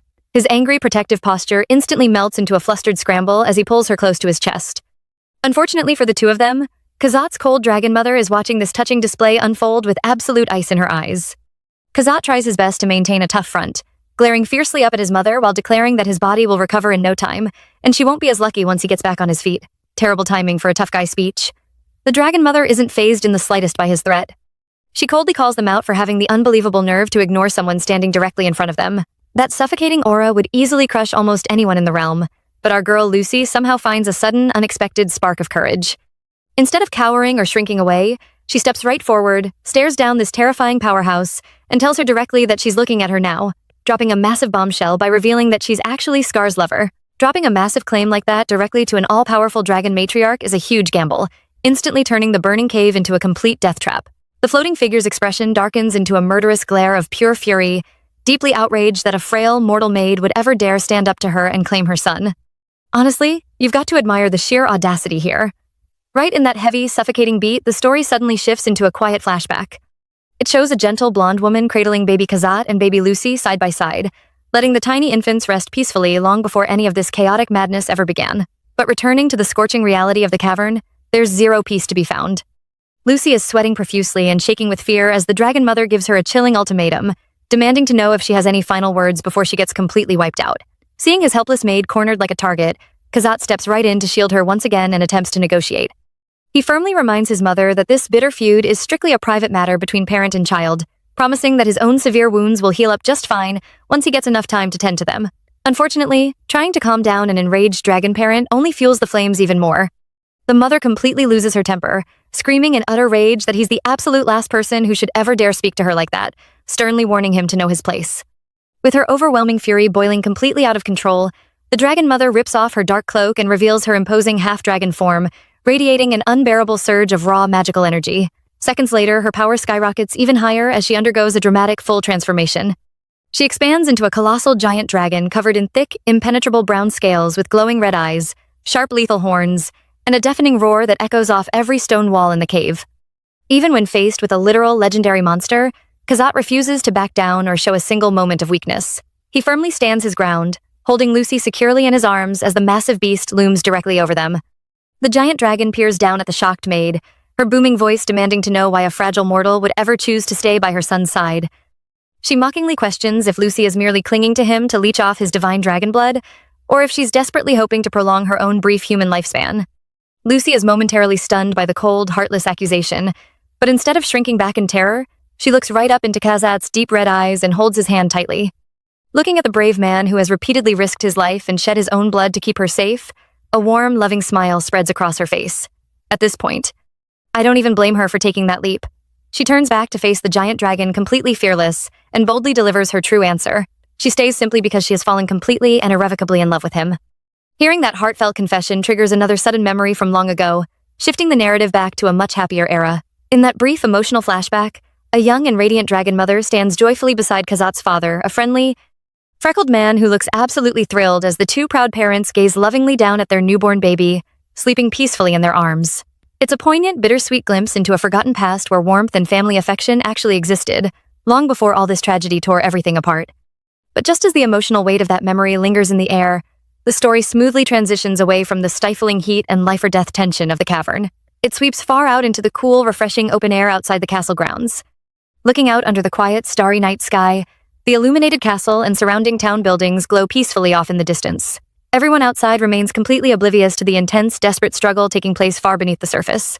Deep inside the royal palace, the vibrating stone walls tell you everything you need to know about the fierce battle raging downstairs.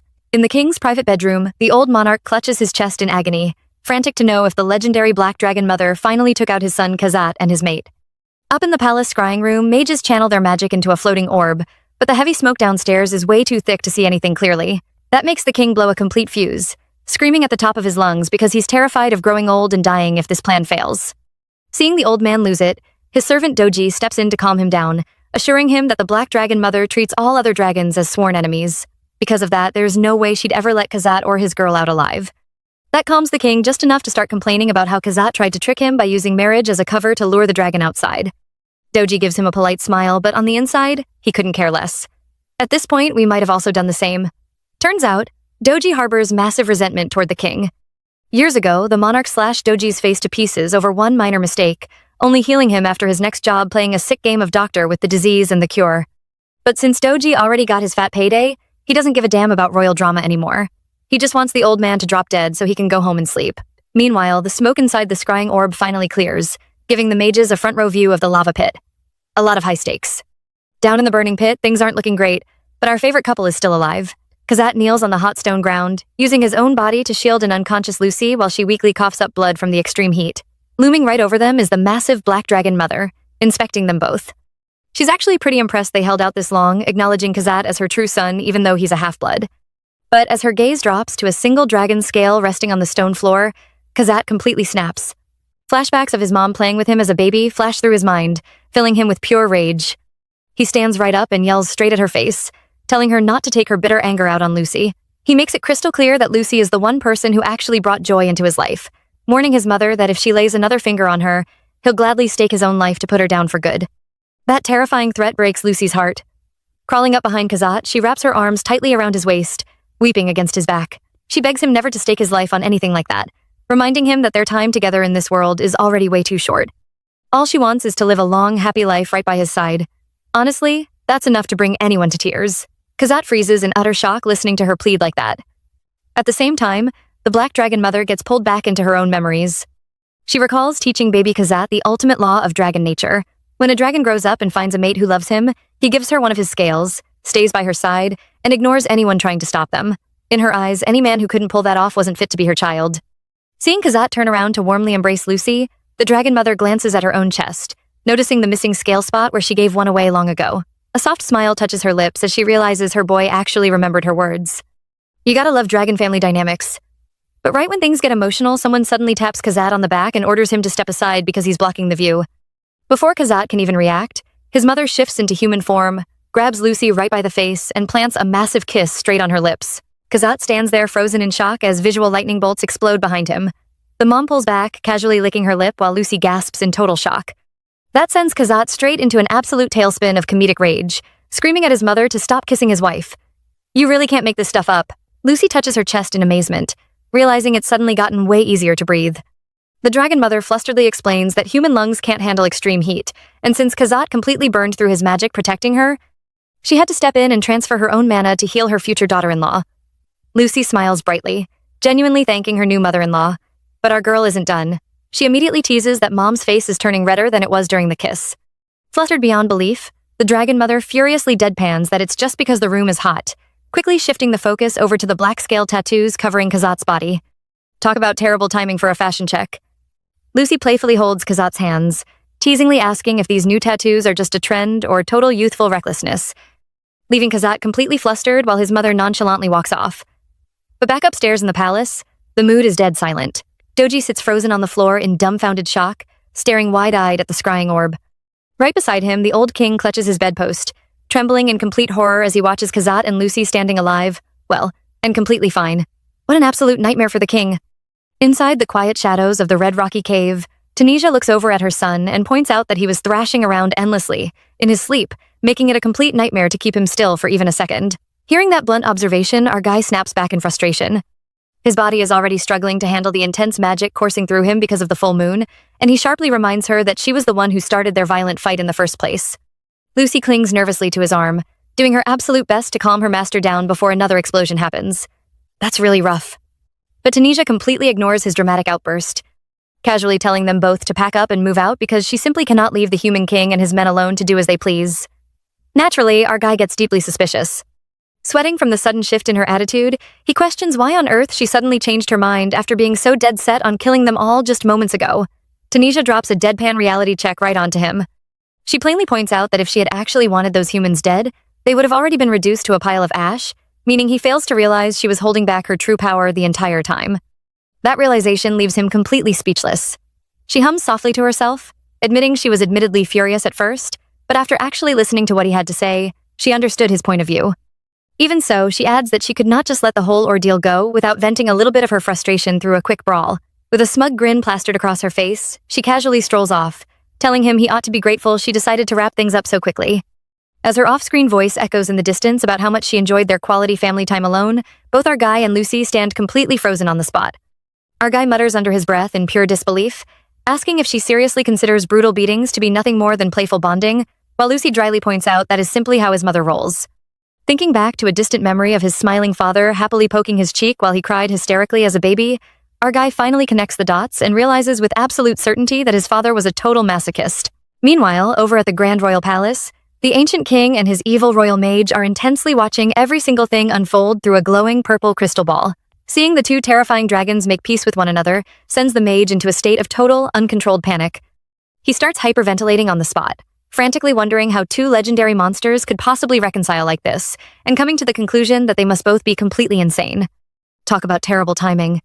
Realizing that his very life is hanging by a thread, he desperately tries to figure out a way out of this nightmare. He briefly considers throwing the old king under the bus to save his own skin, but he quickly realizes the old man is so utterly obsessed with acquiring dragon power that he would sacrifice his own royal mage as an offering without a second thought. Sensing the immediate danger, the mage knows he has to run for his life right now before the surrounding guards and mages notice his sudden change of heart. Unfortunately for him, the sharp-eyed king spots his growing panic, gasps in absolute shock, and immediately commands the palace guards to seize him. Knowing it is now or never, the evil mage lunges forward with desperate speed and grabs the king violently from behind, pressing a sharp dagger directly against his delicate throat. The king starts choking in sheer terror, while the subordinate mages around the room break into a chaotic panic. The evil mage screams at the top of his lungs for no one to move, loudly declaring that if anyone dares to take a single step forward, the old man dies instantly. He lets out an unhinged, hysterical laugh, taunting that the king is so physically frail he would probably die of a sudden heart attack from loud noises or aggressive magic anyway.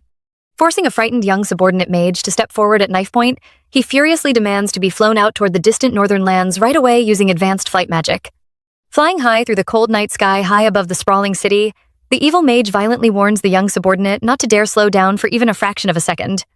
He holds the terrified king tightly against his chest while shivering uncontrollably from adrenaline, mentally reassuring himself that if he can just survive through the night, he can lay low in some far-off, forgotten alleyway and take on small underground mercenary jobs where nobody recognizes his face. Turns out, his grand escape plan falls apart real fast. An ominous off-screen voice suddenly cuts through the cold night air, asking the little punk where he thinks he is heading in such a hurry, and stating in an icy tone that he needs to settle his massive debts first. Before the evil mage can even react to the threat, a massive, overwhelming wave of dark red fire erupts right in front of them, instantly freezing the flight spell in place and leaving both the screaming king and the panicked mage trapped motionless in midair. The mage looks up in absolute horror, finding Tunisia floating majestically under the full moon alongside our guy, who is currently holding Lucy safely in a comfortable princess carry. With a menacing crimson glow shining from his eyes, our guy stares down at the trembling mage in cold, unfiltered rage. He proclaims through a surging, demonic aura that while he might be willing to ignore all the horrific things that were done to himself, the evil mage went out of his way to inflict terrible, unforgivable wounds on Lucy. Because of that cruel atrocity, slaughtering the mage 10,000 times over still would not be nearly enough to satisfy his anger. Driven completely insane by overwhelming fear, the evil mage frantically attempts to shift all the blame onto the helpless king. But the terrified king instantly shouts back at the top of his lungs, eagerly offering the mage up on a silver platter just to save his own miserable skin. The king desperately begs for his life, frantically claiming that he only ever ordered the dragon to be captured and brought in, so any physical damage caused to the innocent maid was entirely the evil mage's doing. At this point, I don't even blame her. Our guy and Lucy watch the two pathetic captives bicker back and forth in total, dumbfounded silence. Before their pathetic squabble can drag on any longer, Tunisia steps in and interrupts them, addressing the human king directly with overwhelming authority. Her tone turns freezing cold and absolute as she formally declares his final punishment. She decrees that he will be allowed to live only for the rest of his natural lifespan, but from this moment on, no matter what dark magic or forbidden means he attempts to use, he will never taste a single drop of dragon blood ever again. Casting her overwhelmingly powerful magic beneath the glowing light of the full moon, she stares down as the old king stutters her name in horrified, agonizing realization. Turning her back on him, she leaves the rest of the physical punishment to her son's decision, commanding the fallen king to finally wake up from his foolish, greedy dream. The old king screams in absolute soul-crushing despair as all of his grand ambitions completely shatter into pieces, his fading cries echoing endlessly out into the vast, open landscape outside. Out in the pitch-black forest, things are looking extremely tense and dangerous. The hooded captor, Doji, is holding a sharp dagger right at the old king's trembling throat, who is actually Doji's former accomplice, and the poor old guy is shaking uncontrollably. Nearby, our dragon mom is just standing there watching the whole dramatic scene play out with a completely calm expression. She quietly decides in her head that she is going to support whatever choice her son makes next. Before anyone can react, Doji starts screaming at his hostage to wake up from his pathetic dream. This causes the old king to let out a panicked shriek of terror. Doji completely loses his mind, yelling at the top of his lungs that all of this mess is the old man's fault. He blames him for giving him some supposedly foolproof plan that totally blew up right in their faces. But our old king is definitely not going down without a fierce fight. Instead of begging for mercy, he suddenly lunges forward and bites down viciously right into Doji's arm. The pain is so intense that Doji screams out in pure agony. He thrashes around wildly, but the stubborn old guy refuses to let go. Driven by pure rage and desperation, Doji raises his sharp blade and stabs the king straight in the chest. Blood sprays everywhere as the king coughs violently, leaving everyone completely frozen in absolute shock. Our main guy, who is currently holding our maid in his arms, stands alongside the loyal white-cloaked servant in utter disbelief. He feels like intervening in someone's final moments is strictly forbidden by honor. Even so, the dying king summons one last burst of strength and stabs Doji right back in the body. Both men collapse hard to the ground, causing the servant to scream out in total panic. Seeing the king falling fast, our main guy quickly clicks his tongue. He uses his magic so the king's body floats gently down to the soft grass instead of crashing down hard.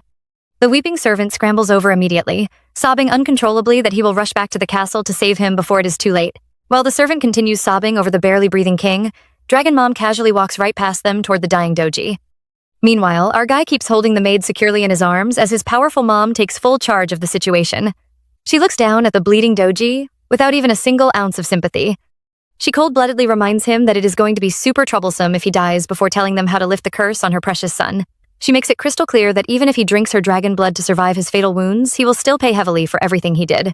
Coughing up dark blood, Doji frantically explains that the curse tattoo is actually just a physical wound, and normally dragon magic would heal it right away. But to stop that natural healing process from overriding the spell, they mix something completely foul into dragon blood to turn it into a lethal poison. What else can they not do just to get what they want? Unfortunately for him, our main guy does not care about the magical mechanics behind the spell at all. He completely loses his cool and snaps in anger, telling Doji that nobody asked for an unwanted spell breakdown.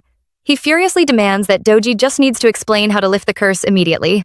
Before Doji can give any kind of response, Dragon Mom completely loses interest in him and turns straight toward the maid. She casually refers to her as her future daughter-in-law, without skipping a beat. That sudden title startles our girl so much that she lets out a loud gasp in pure shock. But Dragon Mom quickly reassures her not to worry about the dying captor anymore.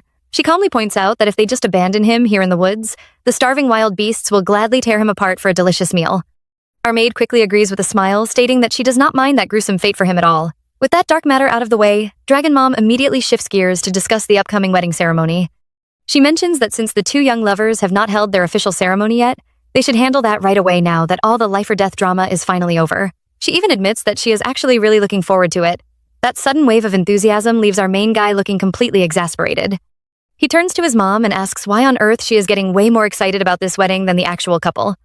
That is when our maid blushes nervously, sweating profusely as she prepares to make a small confession. She sheepishly admits to them that she actually left her wedding ring at a local pawn shop to cover her travel costs. So if they want to hold the ceremony now, they need to go find some quick cash first to buy it back. Hearing that she casually pawned off their precious wedding ring leaves our main guy screaming in utter disbelief and frustration. As the quiet night settles over the dark starry sky, Dragon Mom teases him ruthlessly. She points out that he was basically just a human wallet to her this whole entire time. At this point, I don't even blame her. Our main guy gapes at her in total shock and betrayal, while the maid frantically tries to defend herself. She yells out that she had absolutely no other choice if she wanted to pull off her secret infiltration mission successfully. Either way, the grand wedding is now right around the corner. On a quiet shore, Kazak kneels before a tombstone with Lucy's name carved into the cold stone, completely trapped in his absolute worst nightmare. He feels completely broken inside. But then, our girl Lucy steps up beside him, gently reassuring him that this nightmare is finally over and asking if losing her is really what terrifies him most in this world. When he quietly admits that it is, she steps in and hugs him tightly from behind. She reminds him that grief can wait while they focus on enjoying the present and making endless happy memories together. That single moment of tender comfort completely melts his heavy hesitation. As they sit together side by side on the soft grass, he grips her hands tightly to share his deepest dream for their shared future. He tells her he wants to build a beautiful house with a vibrant blue roof, a matching blue door, and clean white walls. Hearing that specific detail makes Lucy giggle with pure delight because he actually remembered her dream home down to the smallest detail. Who wouldn't fall for a guy like that? She teasingly points out that since she blew her entire personal fortune infiltrating the royal palace to rescue him, he has to take full responsibility for both of them now. Our guy sheepishly admits he can't really build something like that on his own anymore, but Lucy instantly promises to take total charge of the project. She then looks him right in the eyes and asks if they can build this brand new life together, right in her hometown instead. That sudden request catches Kazak completely off guard, making him pause and wonder why on earth she would ever want to go back to a place with so many painful memories. Lucy acknowledges that living there definitely won't be easy for either of them, but she genuinely wants to change how her people see dragons forever. She breaks it down simple for him. When a rogue wizard caused massive trouble in the past, the villagers didn't suddenly start hating every single human magic user. But because dragons are so extremely rare and powerful, everyone instantly fears them without a second thought. If Kazak were just a regular human guy, people would just think he's a short-tempered wizard having a bad day. But because he's a dragon, they automatically treat him like a crazy, dangerous monster. Kazak finds her total honesty a little harsh to hear out loud, but deep down, he knows she's completely right. Seeing his quiet reaction, our girl gets instantly flustered, frantically waving her hands as she explains that people can definitely change their minds once they actually interact with him in person, just like she did. She even passionately adds that she truly hopes the villagers and his mother can sit down and talk peacefully one day, though she quickly clarifies she would never force anything uncomfortable on him. That heartfelt speech completely gets to Kazak. He gazes at her affectionately, Realizing his mom is still his mom and living in Lucy's village might actually help those old bad memories fade away for good, he gently promises to do whatever she wants, leaving her blushing furiously. Touched beyond words by his answer, Lucy thanks him and confesses her deep love as they share a sweet kiss, knowing that even though this path will be tough for him, he's choosing to stand by her side no matter what. A little while later, they are riding inside a small horse-drawn carriage down the bumpy street, but the vibe inside the cabin is ridiculously uncomfortable. Poor Lucy is stuck sitting right in the middle between Kazakh and his stern mother, who is sitting there with her arms tightly crossed in absolute silence. Desperate to break the suffocating tension, Lucy turns and asks Kazakh if he's completely worn out from traveling all morning. Kazakh tries his absolute best to act cool and casual, showing off his custom gold ring and mentioning that picking up their matching rings was the absolute least he could do for their future. Unfortunately for him, his mother takes one single look at the jewelry and immediately roasts him without holding back, calling the ring cheap and declaring that no cheapskate could ever be a child of hers. Mom has absolutely zero chill. Kazakh gets instantly heated and shouts back that the rings were custom made in a major big city, leading to a loud, chaotic argument while Lucy just sits trapped between them praying for dear life. But as it turns out, his mother didn't just come along for a quiet family ride. Earlier that morning, she started wondering if humans would ever leave her beloved son alone, and decided in 5 seconds flat that she was going to settle some old scores herself under the flimsy guise of compensation negotiations. Knowing how terrifying her prospective mother-in-law can be when she's motivated, Lucy folds her hands in desperate prayer, hoping her fellow villagers somehow survive whatever vengeance Dragon Mom has planned during their upcoming 2-week trip to the village at the edge of the world. The exact second their carriage finally comes to a halt at the village green, all hopes of a peaceful and quiet visit completely fly right out the window. Mother Dragon steps out of the carriage, dramatically throws off her dark outer robe, and instantly transforms in a blinding flash of bright light into a colossal black dragon with glowing red eyes towering over the entire town center. At this point, I don't even blame those villagers for panicking. An elderly woman dropping her laundry basket in sheer terror says everything you need to know. Kazakh watches the massive transformation in massive concern, while Lucy literally bites her own hand in panicked disbelief as she realizes what's about to happen. The massive dragon lets out a terrifying, menacing announcement that echoes across the entire settlement, loudly declaring that she is back to settle a 20-year-old score and commanding every single person to gather in one place immediately. Flying high over the village rooftops with her massive dark wings spread wide, she mockingly invites all the villagers out for a nice, friendly chat. Naturally, absolutely nobody is buying her friendly act for a single second. Screaming frantically to save their own lives, the terrified villagers throw the entire town into total chaotic madness as they scatter in every possible direction, running for cover. Enjoying this so far? Comment master for the next part. Until next time, ciao.